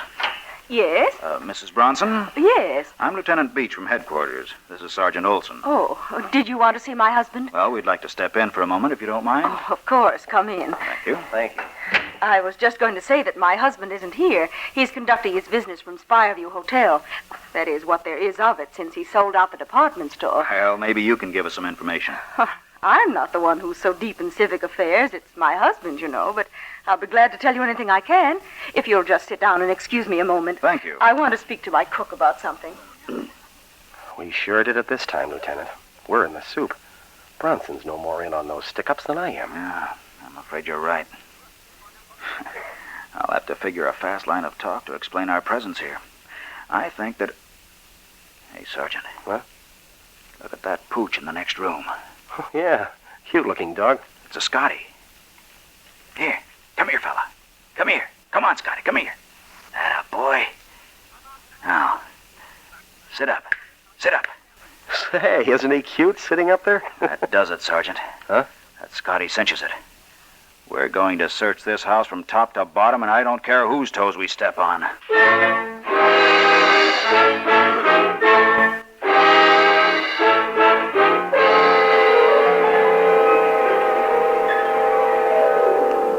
Harry, I've something to tell you. Something that's been on my mind for several days now. Yeah, boss? Is it good? Well, that's all the way you look at it. Oh, what do you mean? Harry, I'm going to quit. What? Yes, I figure I've just about reached the peak. Manipulated a good many clever robberies, and then topped them off with the smartest one of them all. The mail stick-up. But, boss, you can't run out on me. You're well fixed, Harry. You can afford to take a vacation yourself. You've got quite a lot of cash. When this blows over, when it's safe to sell those bonds, you'll be a rich man. Really rich. Yeah, but I don't like the idea of you quitting the game cold. Harry, the game's lost its flavor. I got quite a kick out of it for a long time, but now, well, it's just routine. I know that no matter what we undertake, we'll get away with it. That's just the point. That's why... You're expecting someone, Mr. Bronson? No, I don't believe so. Well, don't answer it, then. What's the matter, Harry? I'm not hiding from anyone. I conduct all my business from here. Of course, we'll answer the door. I'll do it myself. Okay, boss. Mr. Bronson, you're under arrest. Well, of all the unmitigated Sergeant, keep that fellow sitting in the chair covered. If he moves an inch, I'll be happy to let him have it. I demand to know what this is all about. I think you do know, Mr. Bronson. We have pretty definite proof that you masterminded the post office robbery. And probably a whole lot of others around this town. I'll have you broken from the force for this. You acted as lookout during the stick-up. We have a witness who's ready to identify you as walking back and forth outside the post office with your dog at the time of the robbery. That doesn't prove anything. Maybe not. But I think the bonds and registered mail we found hidden in a stove on the back porch of your home means a whole lot. I told you shouldn't keep them there. I told you should hide them somewhere else. I had nothing to do with it. I don't know how the things got there. I demand Mr. that Bronson, you have your chance to tell your story to the court. Right now, both you and your sidekick are under arrest. I'm booking you on charge of robbery and murder.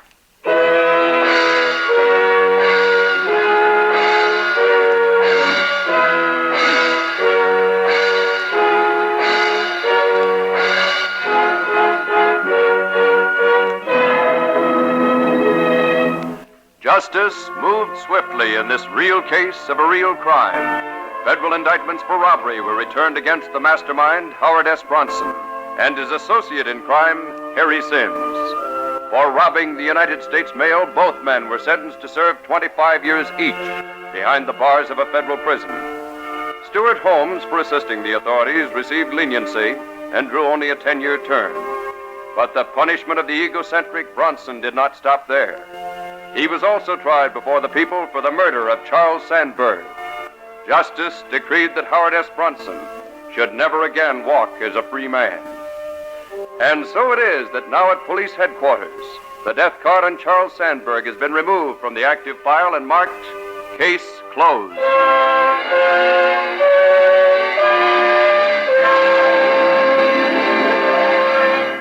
Justice has triumphed.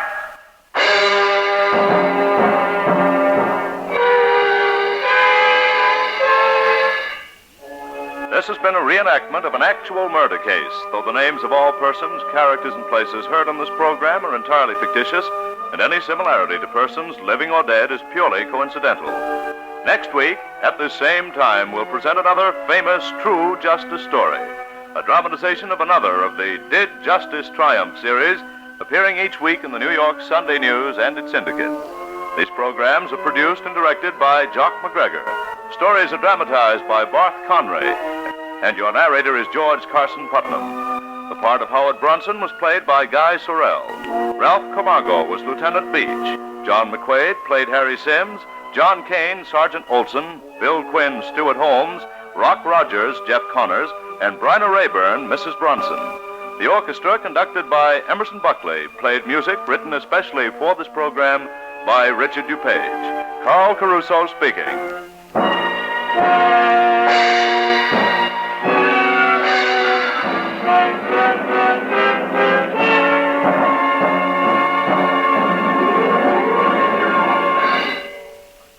Are you aware that the Red Cross provides 22 major services to servicemen, veterans, and civilians? Do you know that veterans trying to take their rightful places as civilians look to the Red Cross for help? That wounded men and women, and men who will never recover from wounds, that 2 millions of the armed forces still in uniform, that displaced persons and disaster victims all look to this great social agency for aid and hope? Do you know that Red Cross volunteer nurses' aides are found in short-staffed military and civilian hospitals? That Red Cross nutrition courses are given for homemakers on limited budgets? That Red Cross training is given in home nursing? And that there is mother and baby care for all who want it? I think you know the answer now. Give gladly. This is the Mutual Broadcasting System. George Putnam has a storied history, not just in New York City radio and network radio, but he moved to Los Angeles in 1951, hosting the highest-rated newscasts. At one point in time, he anchored all 4 of LA's major independent stations, KTTV, KTLA, KCOP, and KHJ. In addition, he was provided a Rolls-Royce by at a couple of stations. He won 3 Emmy Awards and a star on the Hollywood Walk of Fame. The late Ted Knight stated Putnam served in part as a model for the Ted Baxter character on The Mary Tyler Moore Show. And then he moved to talk radio in 1975 out of Glendale, California, KIEV, moved to KCAA for a period of time before he passed away in 2008 at Chino Valley Medical Center in Chino, California. He was 94 years old. But we can hear him here, still to this day, in Did Justice Triumph, here on Classic Radio Theater with Wyatt Cox. If you like this stuff we talk about, please drop us a note through our webpage, classicradio.stream. That's classicradio.stream. On our Facebook page, facebook.com. Well, you can find all those links at classicradio.stream because they're kind of convoluted. We're on Facebook, and we're also on X. You can find us there, and you can support us at classicradio.stream. Coming up next, Escape. Hey, it's Amy Brown from The Bobby Bones Show. Join me in supporting St. Jude Children's Research Hospital for a chance to win a trip to meet Megan Maroney at the 2025 iHeart Country Festival in Austin, Texas on May 3rd, hosted by Bobby Bones. We're going to hook you up with tickets, flights, hotel, food credits, and a meet and greet with Megan Maroney. Take action now to support St. Jude and help cure childhood cancer, and you're going to be entered for a chance to win. Visit iHeartCountryTrip.com to learn more. Step into the world of power, loyalty, and luck. I'm going to make him an offer he can't refuse. With family, cannolis, and spins mean everything. Now, you want to get mixed up in the family business. Introducing The Godfather at ChumbaCasino.com. Test your luck in the shadowy world of The Godfather slot. Someday, I will call upon you to do a service for me. Play The Godfather now at ChumbaCasino.com. Welcome to the family. No purchase necessary. VGW Group. Void where prohibited by law. 21 plus. Terms and conditions apply. This is Art Linkletter. In event of atomic bombing or some other catastrophe, here's something important to remember. It will help save lives, including your own. Do not use the telephone. Leave the line open for official rescue and relief. This is your part in civil defense. Remember, Don't use the phone. Leave the line clear for safety of your own life and the lives of others. This is not to say that suspense didn't have its issues as well. If it wasn't for Roma Wine and Autolite, we would not have all the great star-studded episodes of suspense. Escape always was the red-headed stepchild compared to suspense. There were great shows, and yet many times it was relegated. It was primarily filler on the network. They always had good slots for suspense because it was always sponsored.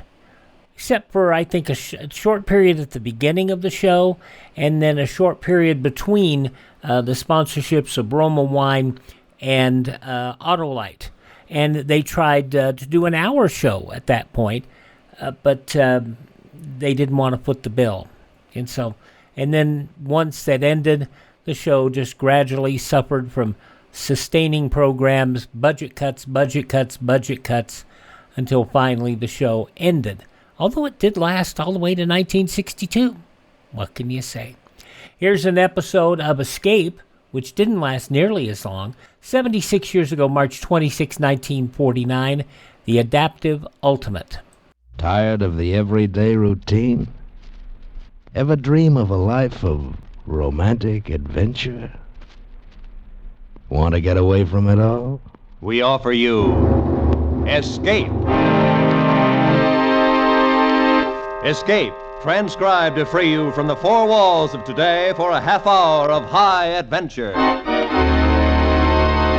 You are standing outside a room, horror gripping you, while before your eyes, seen through the transom window, the most beautiful girl in the world is about to die because of you.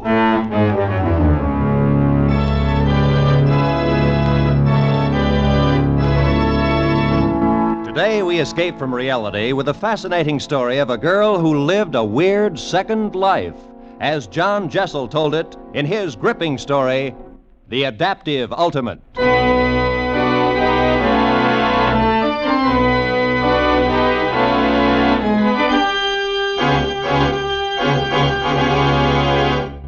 No, Daniel, I can't do it.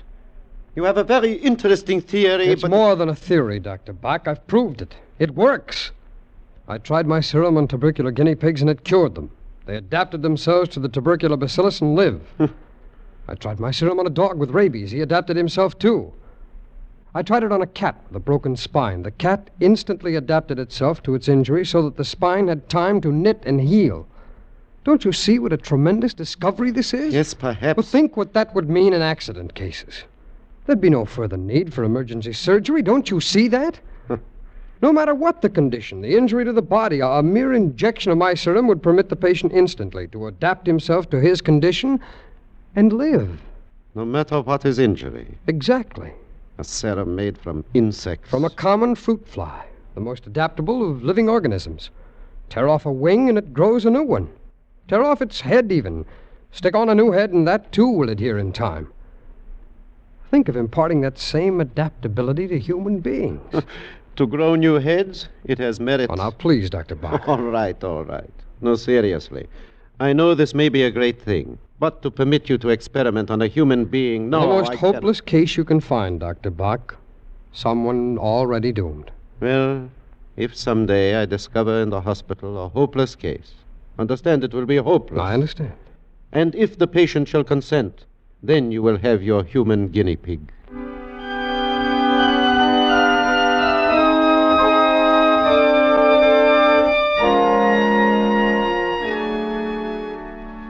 Well, Dr. Scott, you requisitioned for yourself a hopeless case? Permit me. Here is your guinea pig. What is it, Dr. Bach? TB? Yeah, final stage. A matter of hours at most. She might have been attractive once, but now, hair like string, skinny like a skeleton, and flesh like wax. Dr. Bach, you call this a fair test? I said hopeless, but I didn't say a corpse. The lady is returning to life, such as it is.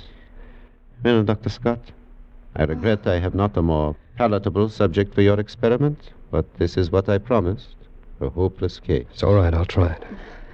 Oh, what's her name? Let me see. It's on the chart here. Zelas. What was that? Her name is Kira Zelas. Oh. Young lady. Mm-hmm. Permit me.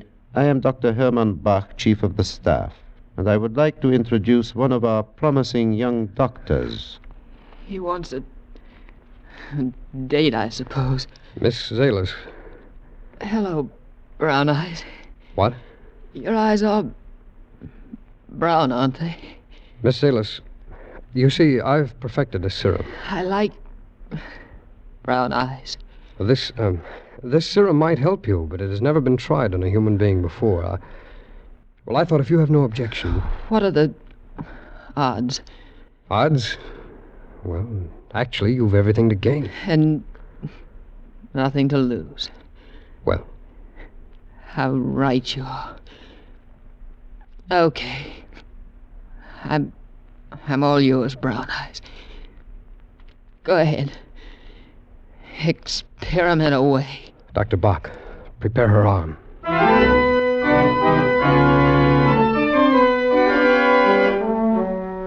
24 hours and she is yet alive. I would have said yesterday it would be impossible she should survive the night.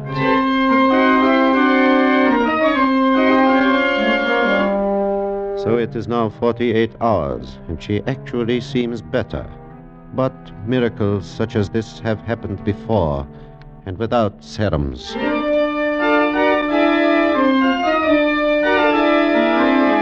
A week, and she still lives.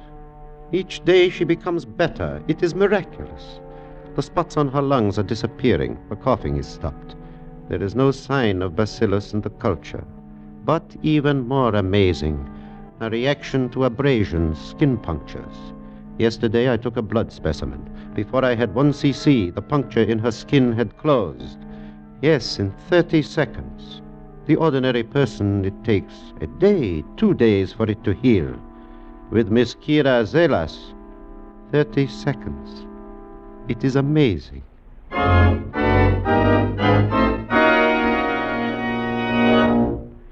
Then I will not dispute it. Your serum has worked a miracle. She is cured. And now I must just discharge her from the hospital. But, Dr. Bach, You had forgotten that time must come sometime, But you see, I must. She is cured, and we need the room. Well, yes, I know, but... Well, she should be under observation. We don't know what effects will show up. I think, Daniel, you have an extraordinary interest in Miss Zelas. So I have asked her to come here. She is outside. Shall we invite her in? Why, yes, of course. Send in Miss Zelas, please. Now, observe well your miracle. Miss Zelas, come in, sit down. Thanks. Oh, hello, Brown Eyes. Hello, Kira. I have sent for you, Miss Zelas, because I have good news. Today I am discharging you from the hospital. Oh? Yeah? Today you are free to go. That pleases you? Madly. Kira, you have people, perhaps? A family? Aren't we all brothers and sisters under the skin? Miss Zelas, I will come to the point. I wish to make you a proposition. I mean purely a scientific... Yes, I know. An experiment. Precisely. We are interested, Dr. Scott and I, to observe the further effects of the serum he gave you. Yes. I will pay you board and room and $30 a week. You will live at my house. I have a housekeeper, Mrs. Getz. She will look after you. Is that satisfactory? Wouldn't I be a fool to say no? Excellent, excellent. Does, Brown Eyes live there, too? No, but Dr. Scott will continue to have a clinical interest in the experiment. Miss Zelas, have no fear. Good. Yes. Well, it is now almost time for dinner. I will take you, Miss Zelas. You will join us, Dr. Scott? Why, yes, fine, Dr. Bach. Very well. We shall meet outside in, 10 minutes? That'll do me nicely. Miss Zelas, you wish to wait here or maybe outside? A little fresh air? I think I could use a little air. Good. There is a little park across the street. You will find benches there to rest. We will meet at the front entrance in 10 minutes.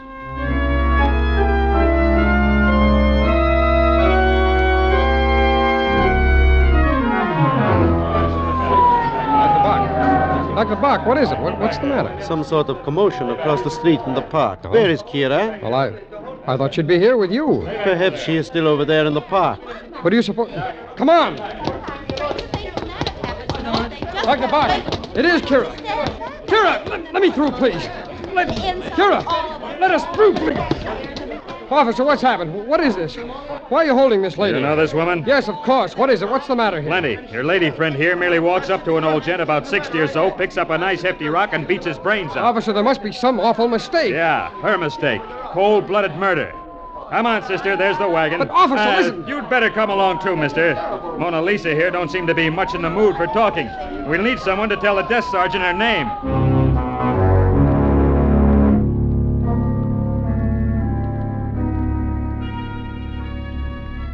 Kira, this is terrible, seeing you here like this. I've got to get you out of here. I've got to help you. It's not so bad when you're here. Well, listen, this is all a terrible mistake. If you'll tell me what... Mistake? Why, yes, of course. Kira, you didn't kill that man. If I said yes, what would you do? Why, I'd tell him you weren't responsible. I'd tell him about the serum. I'd tell him it was my fault, that somehow the serum I gave you caused your mind to snap, something that... Well, that would be the only explanation. You'd do this? Ruin your career, no doubt? Just to save me? Oh, yes, of course I would. And what would they do to me? I don't know exactly. Put you away under observation. Something. Kira, Then my answer's no. I did not kill the man. Oh, don't worry. I won't be convicted. I'll take care of myself very well. I'll, as you say, adapt myself to the situation.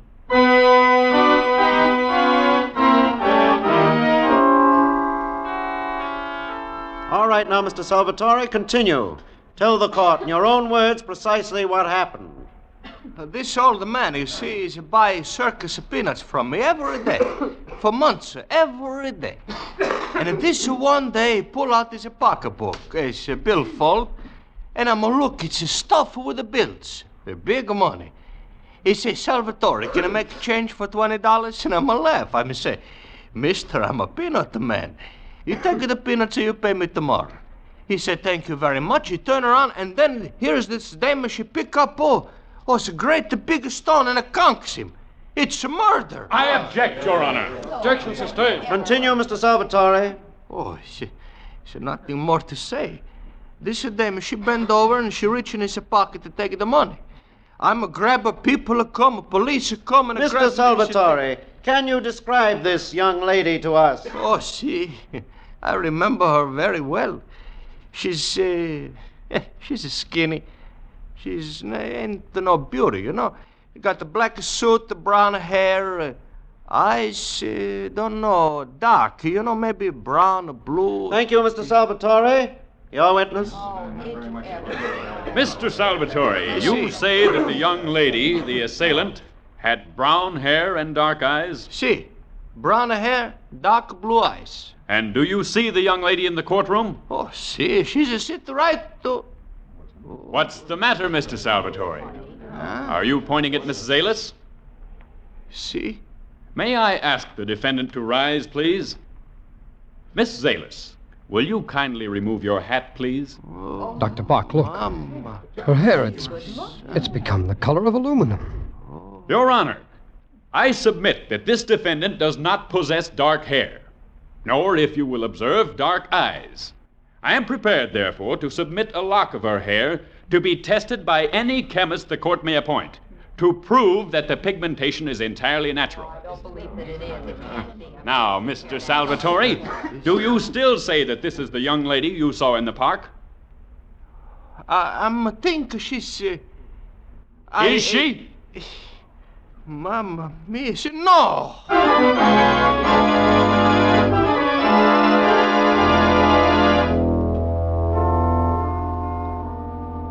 Good Lord, Dr. Bach, that hair of hers.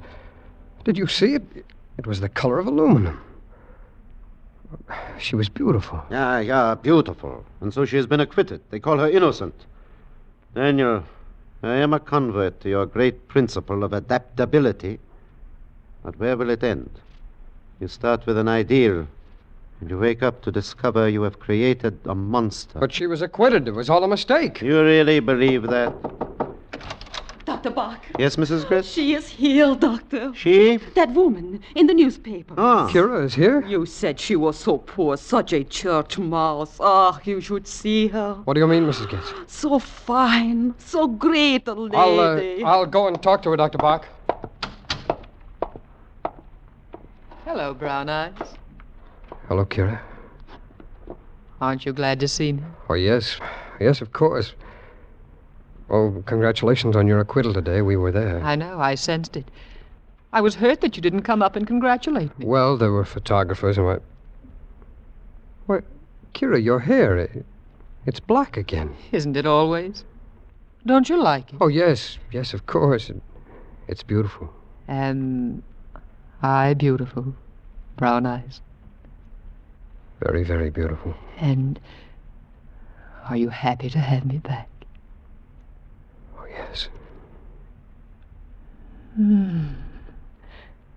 I always did like Brown Eyes. Kira. Tell me, how do you like my new clothes? My gown? Why, it's very nice. Nice. It's exquisite. I have a whole new wardrobe, hat, shoes. Well, how, Kira? Where did you get the money? Money? You only had $3 when you left the hospital. Oh, so I did. Kira. Kira, you did take that wallet from the old man. Well, naturally. You did murder him. Certainly. Oh, come. Don't look so shocked. Oh, I'm tired, Brown Eyes. You'll excuse me if I appropriate Dr. Bach's room. Good night.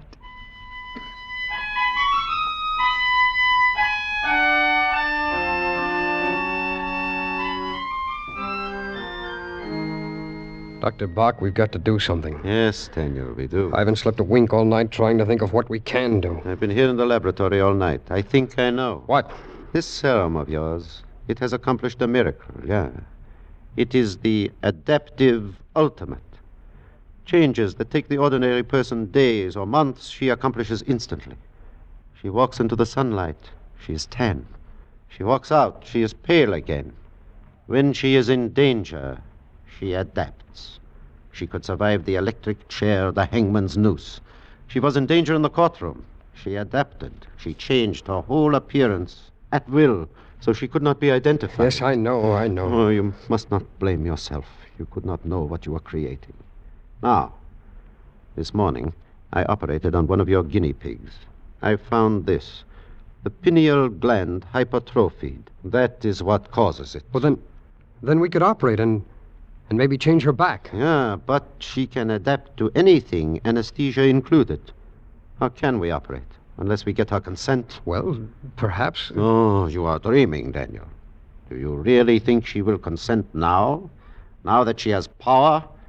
Perhaps more power than any human being ever possessed before. Power for evil.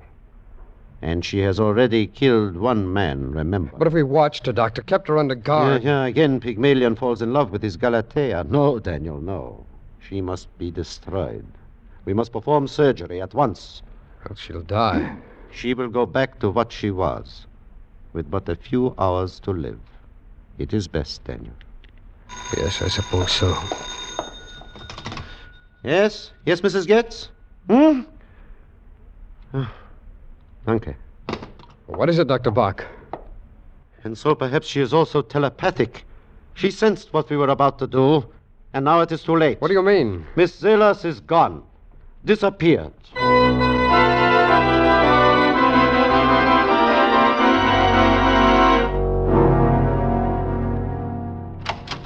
Dr. Bach, did you call for me? Yeah, Daniel. Have you seen the evening paper yet? No, not yet. Then here. After 2 months, there is news of our Miss Kira Zelas. What? Let me see that. Where? Oh. The surprise of the evening was the appearance of John Callan, Ambassador at Large, Diplomat Extraordinary, the man slated to head the forthcoming World Atomic Energy Control Commission.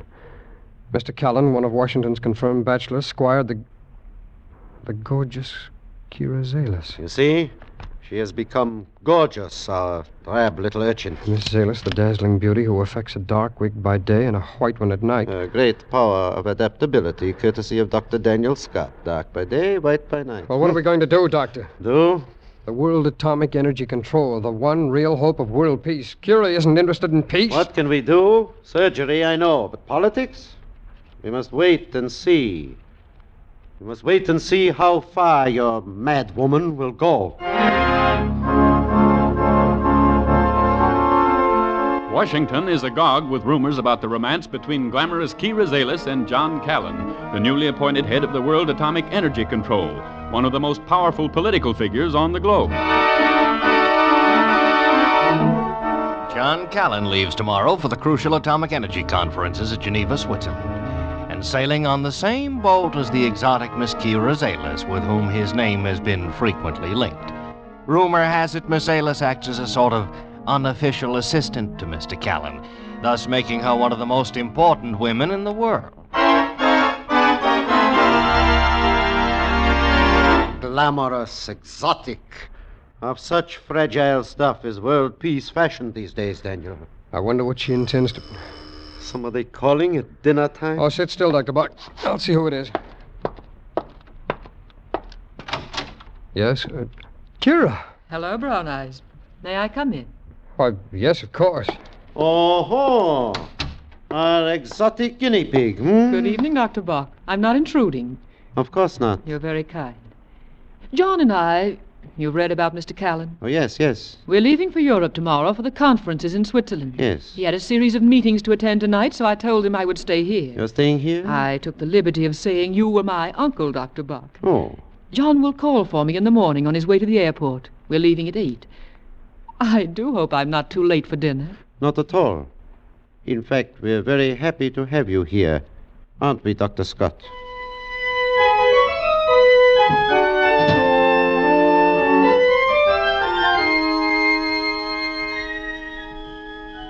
Kira.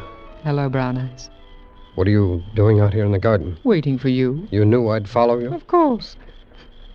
Have you missed me? You know I have. Oh, Kira, listen to me. Do you love this John Callan? When I want love, I'll come to you, Brown Eyes. Well, then why? What is it? Money? Money? I don't need money anymore. What does an empress need with money?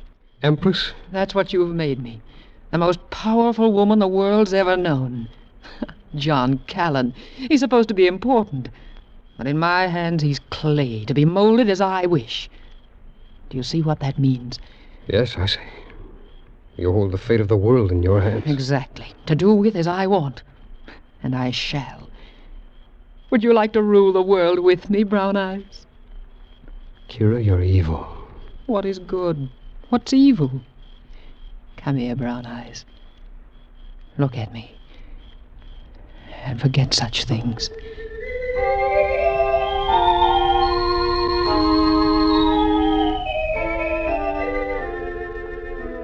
Are you asleep, Dr. Bach?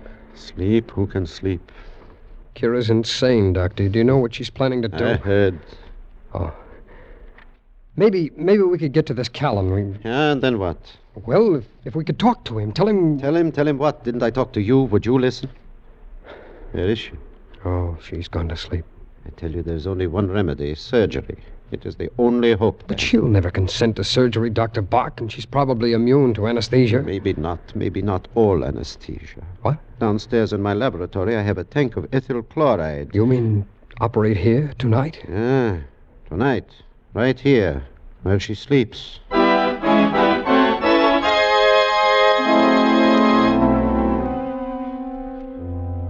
right, then. Now stop staring down at her. Pour the anesthesia onto the cone. Hurry. That ought to be enough to anesthetize an elephant. Onto the face, quickly. All right. Stand tightly. Hold it close. I'm trying. She's forcing my hands. I can't hold her. She's too strong. You fools. Did you think you could make me unconscious? You were going to operate on me. Is that what you were planning? Or were you going to slit my throat with that scalpel? Look. Kira, don't! There. You'll see, I plunge your knife into my heart. I withdraw it. And the wound is healed. Now, go away, both of you. I want to sleep. John will be calling for me at 8.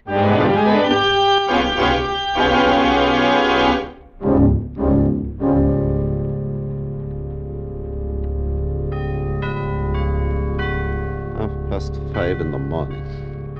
2.5 hours more and she will leave. And the world will be one step nearer chaos. We are scientists, Dan. We have a responsibility to civilization. We must find a way to destroy this... Carbon dioxide. Carbon dioxide, It's a of fundamental course. biological law. No human can survive in its own waste product. Carbon dioxide is a human waste. Dr. Bach, if we could fill the room where she's sleeping with carbon dioxide, she'd become unconscious. You could operate then. Who are you calling? The hospital. I will have them send over 2 tanks of carbon dioxide. Do you think it should work then? We must try anything. Hello, this is Dr. Bach. Let me talk to surgery. Now hurry, it is an emergency.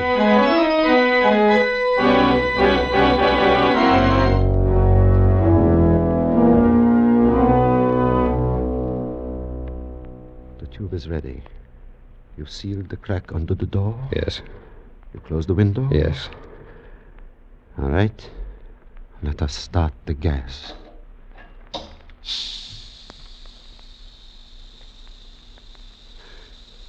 Well, then, through the transom above the bedroom door, you will be able to observe her reactions.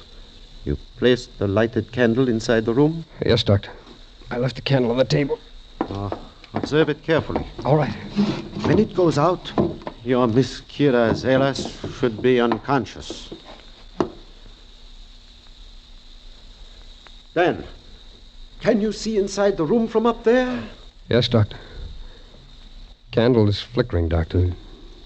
Wait. No, it's still flickering. It's just gone out, Doctor. Excellent. It means there is now a concentration of 8 or 10% carbon dioxide. The average person would long since be dead. Doctor. Yeah, Dan, what? Oh, just a minute. Yes?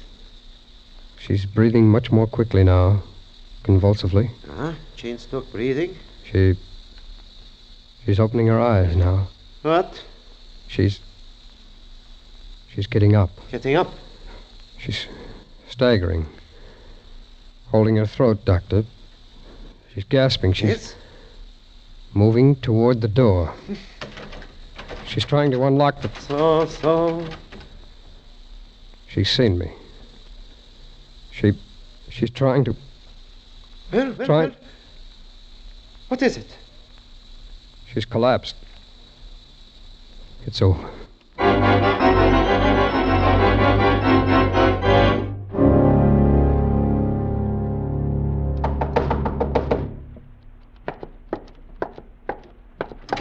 Yes? How do you do, Dr. Bach? I'm John Callan. Why, yes, of course. Come in. I haven't taken you away from anything. Oh, no. We were performing some surgery, my associate and I. I have a miniature surgery here for emergencies, and we have just finished. Is that the patient on the table? Yes. Is she... Yes, she is dead. Too bad. Seedy-looking creature, wasn't she? She was a charity case. Well, I won't keep you. Is Kira here? No, she changed her plans. She said there were some things she wished to do, and she would meet you at the airport. Well, that's a woman's prerogative, isn't it, changing plans? Yes. I'd better get a move on, then. Nice to see you, Doctor. I hope we'll meet again when I return from Europe. Yes, that will be nice, Mr. Callan, and good luck on your mission. Thank you, sir. Goodbye. Yeah, goodbye. Well, Daniel, maybe we will get some sleep now. Dan? Huh? Oh, I'm sorry, Doctor. I was daydreaming. She's lovely, isn't she? Lovely. Yeah, then lovely.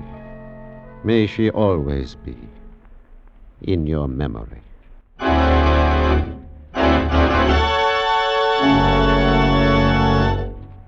Escape is produced and directed by Norman MacDonald. Today we have presented transcribed The Adaptive Ultimate by John Jessel, adapted for radio by Chet Spurgeon and Herb Futrad, with editorial supervision by John Dunkel, starring Edgar Barrier as Dr. Bach and Stacey Harris as Dan Scott. Featured in the cast were Elsie Holmes, Frank Gerstle, Larry Dobkin, Tom Charlesworth, and Ann Morrison. Special music was arranged and played by Ivan Ditmars. Next week, you are trapped in a dark, empty house. A girl lying dead at your feet. And surrounding you, closing in on you, are the band of killers, deadly enemies of your country and yourself. And they are intent on murdering you.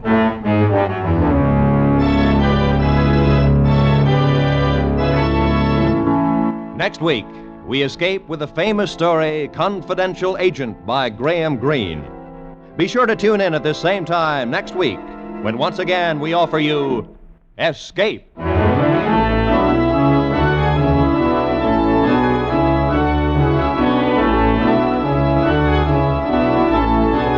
This is Roy Rowan speaking for CBS, the Columbia Broadcasting System.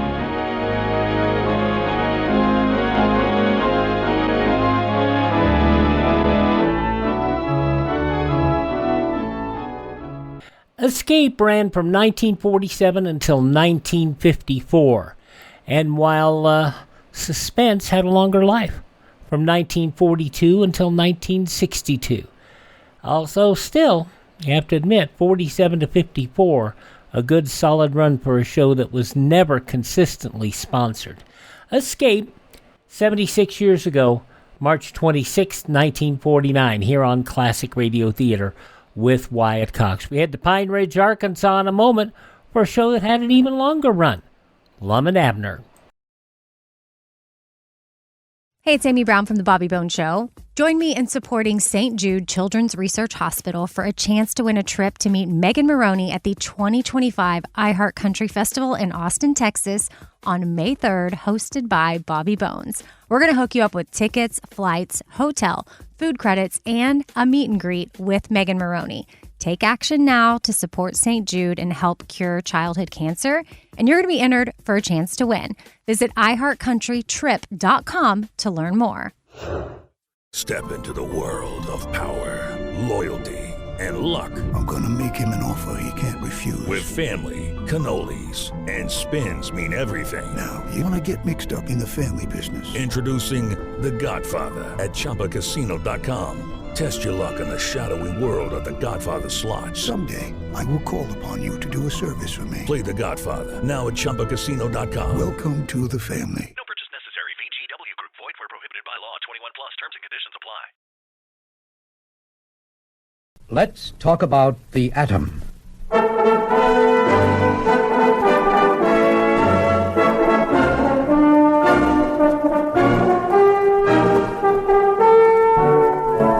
The United States Atomic Energy Commission, in cooperation with this station, joins in bringing you a special series of programs on the uses of atomic energy.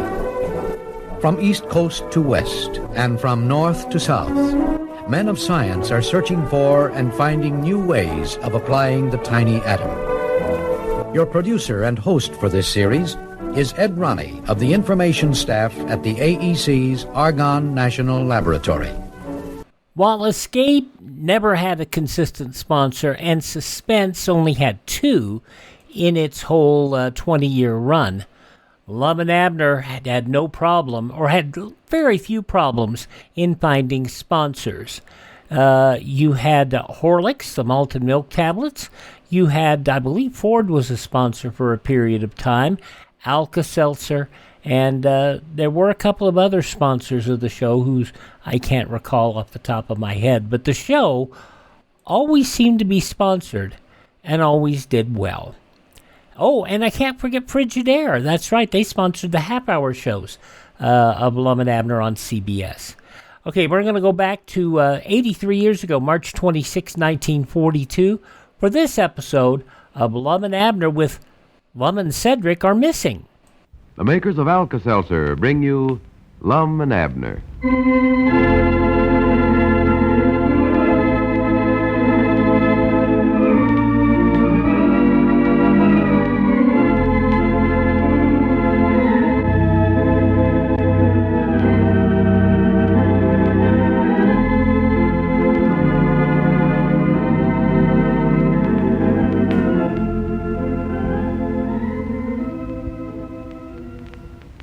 Say, folks, I've got just about a minute before we switch you down to Pine Ridge here, so I'd like to tell you about something that can help save you many hours of discomfort and misery when you have a cold.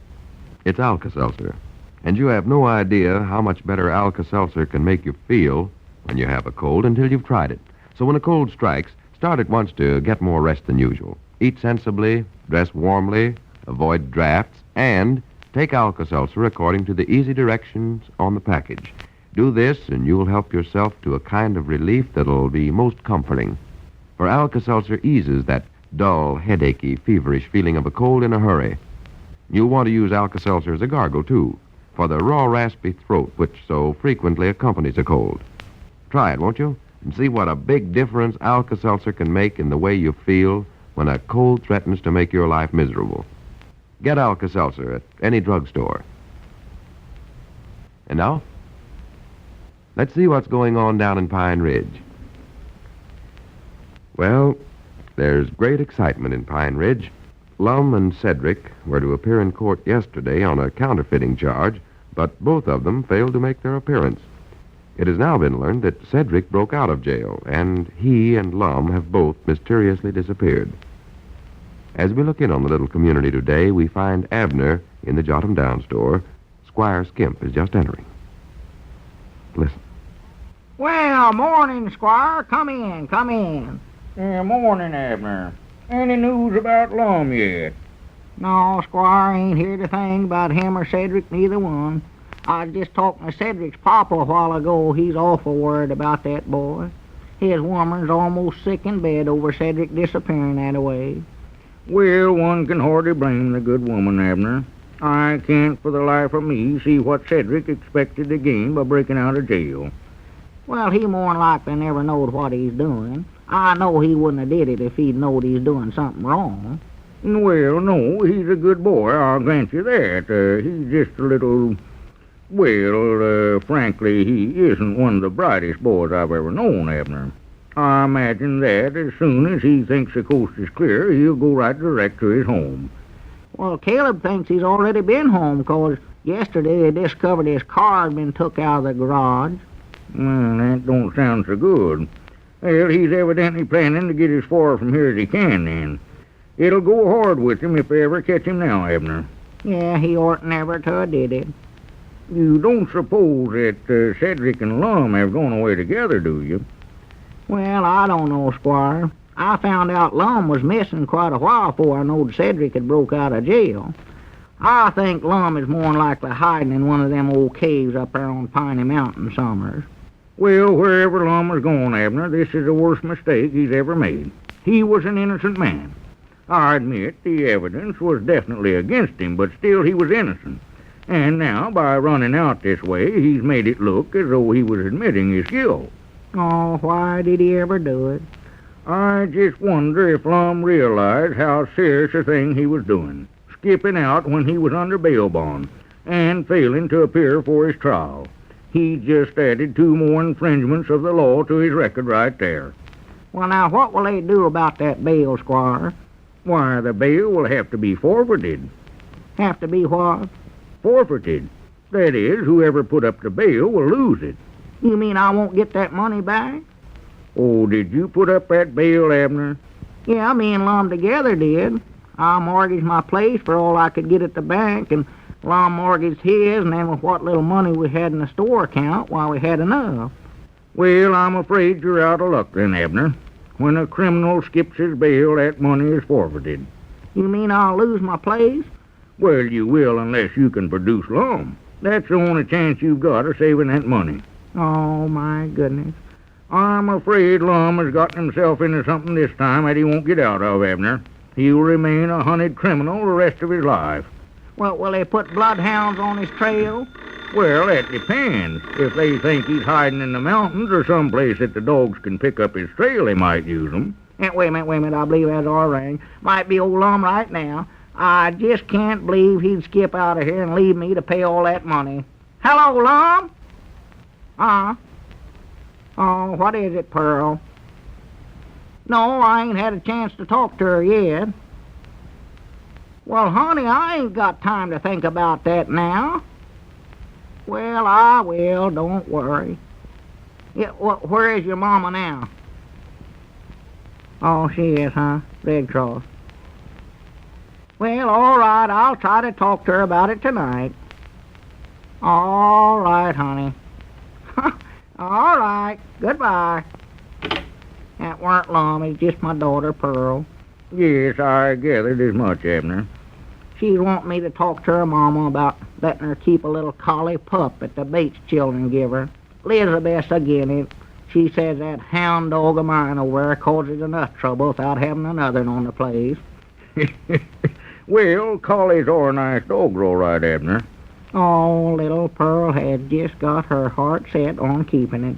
The children brought the pup over there a while ago, and I've been so worried about all this other trouble, I just plumb forgot to talk to Elizabeth for her.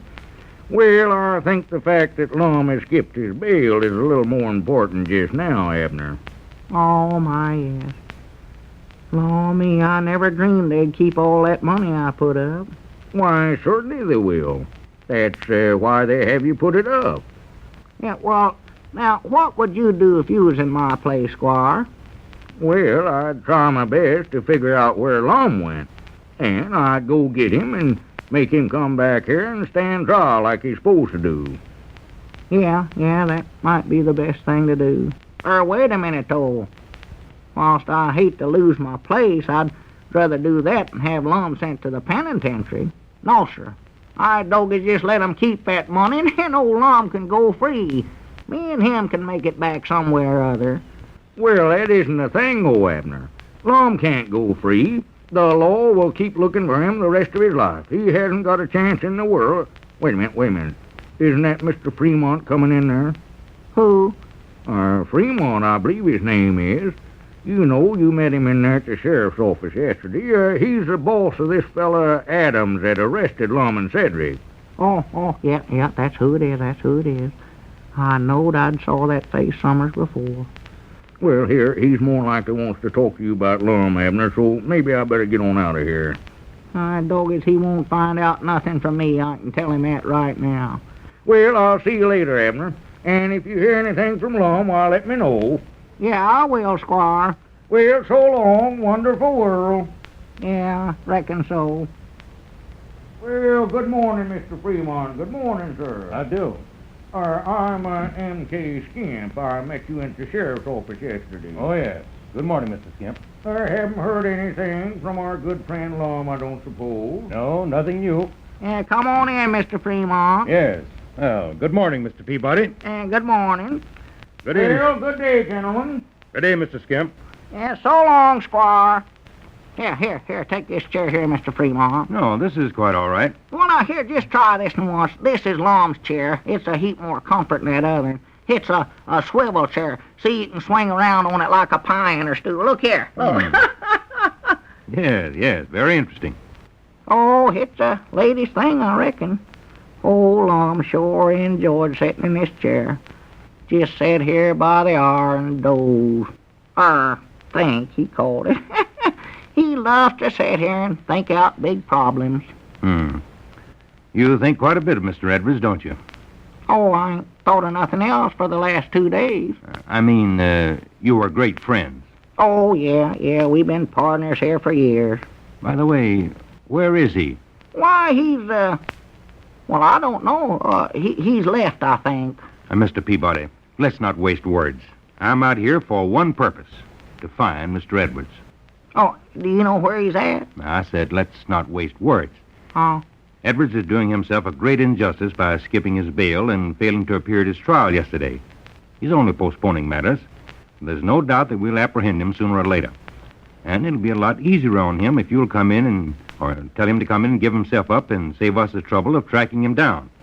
I'm sure the court will take that into consideration. They would, huh? Now, I know that you know where he is.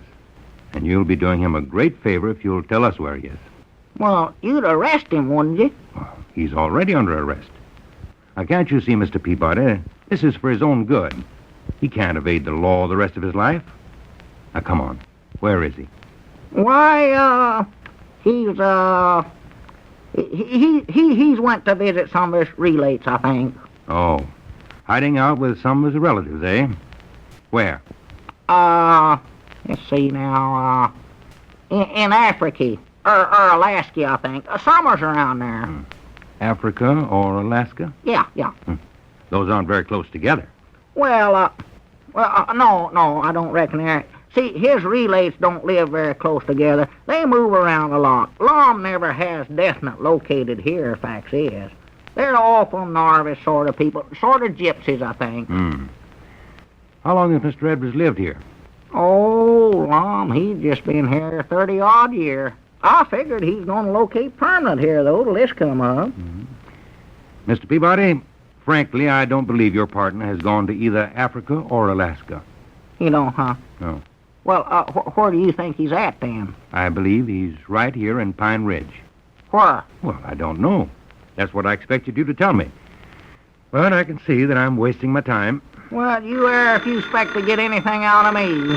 If Lom wants to hide out and not go to the penitentiary, that's his own business. I ain't going to help you none of that. Wait a minute. I believe that's our ring. Well, I think you're going to regret your attitude, Mr. Peabody, but if that's the way you feel about it, good day. Good day. Hello? Jot 'em down, store talking. Abner Peabody talking. Huh? Oh, Pearl. No, I ain't had time to do nothing about that yet. Well, what's the matter keeping him hid up there in the barn loft for now?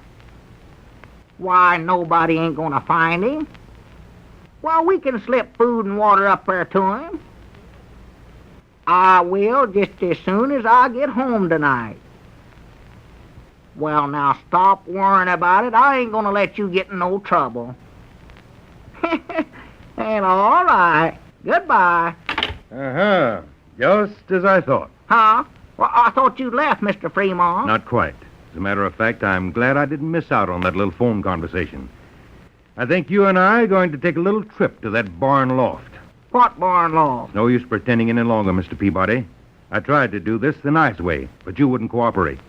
So now I arrest you for harboring a criminal and obstructing the progress of justice. Huh? Well, Abner's friendship with Lum certainly has been put to the test this time, hasn't it? And say, folks, have you ever put Alka-Seltzer to the test?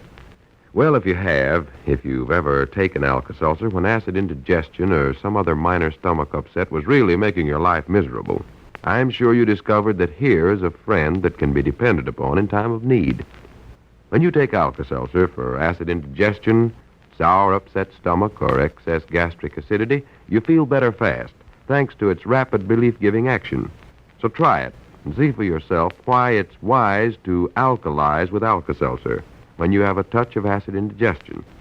Get Alka-Seltzer at any drugstore by the package or by the glass. And remember, the large-size package is more economical because it contains 3 times as many tablets as the small size for only twice the price.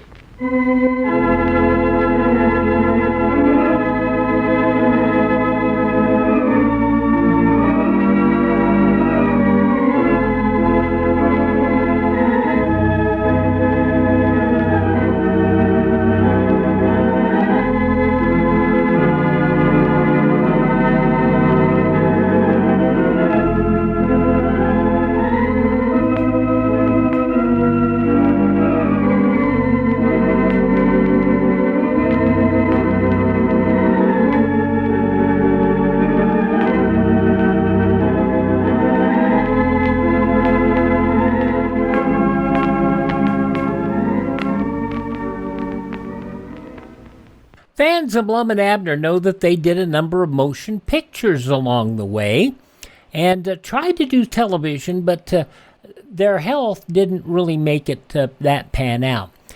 They produced a film in 1940, Dreaming Out Loud, The Bashful Bachelor in 1942, 1943's Too Weeks to Live, 1943, So This Is Washington, and you can know what that was about. Then 1944's Going to Town, and 1946's Partnered in Time.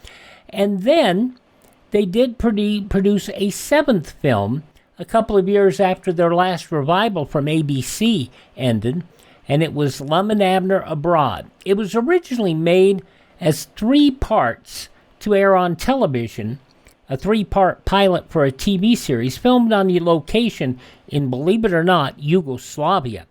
None of the cast from the previous films appeared, just Lum and Abner, Chester Locke, and Norris Goff. Was never picked up. It was aired as a film in theaters, Lum and Abner Abroad. And after that movie, they really didn't do much else except re-syndicating some episodes of the old radio shows. That was about it. Lum and Abner, originally broadcast 83 years ago, March 26, 1942. Some people wonder, well, why do we have so many episodes of Lum and Abner? And the reason is, for a number of years, they were, in fact, not just syndicated by a network, but by transcription disc. So that's why we're fortunate enough to have a lot of these episodes. And, of course, Chester Goff maintained a library of many of those, which we've been able to find over the years. 1942, March 26th, 83 years ago, Lum and Abner here on Classic Radio Theater with Wyatt Cox. Visit our webpage, classicradio.stream, to learn more and to support the program. And you can always, of course, find our podcasts out there. Tomorrow, The Diamond as Big as the Ritz, Dark Fantasy, also The Adventures of Sherlock Holmes and Night Beat, and another episode of Lum and Abner, where we're trying to hopefully find Lum and Cedric.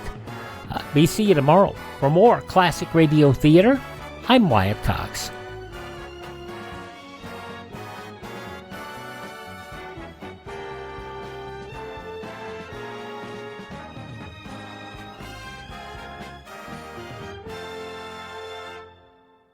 Hey, it's Amy Brown from The Bobby Bones Show. Join me in supporting St. Jude Children's Research Hospital for a chance to win a trip to meet Megan Maroney at the 2025 iHeart Country Festival in Austin, Texas on May 3rd, hosted by Bobby Bones. We're going to hook you up with tickets, flights, hotel, food credits, and a meet and greet with Megan Maroney.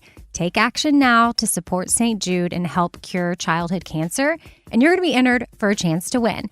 Visit iHeartCountryTrip.com to learn more. Hello, it is Ryan, and we could all use an extra bright spot in our day, couldn't we? Just to make up for things like sitting in traffic, doing the dishes, counting your steps, you know, all the mundane stuff. That is why I'm such a big fan of Chumba Casino. Chumba Casino has all your favorite social casino-style games that you can play for free anytime, anywhere with daily bonuses. That should brighten your day a little. Actually, a lot. So sign up now at ChumbaCasino.com. That's ChumbaCasino.com. No purchase necessary. VGW Group. Void where prohibited by law. See terms and conditions. 18+.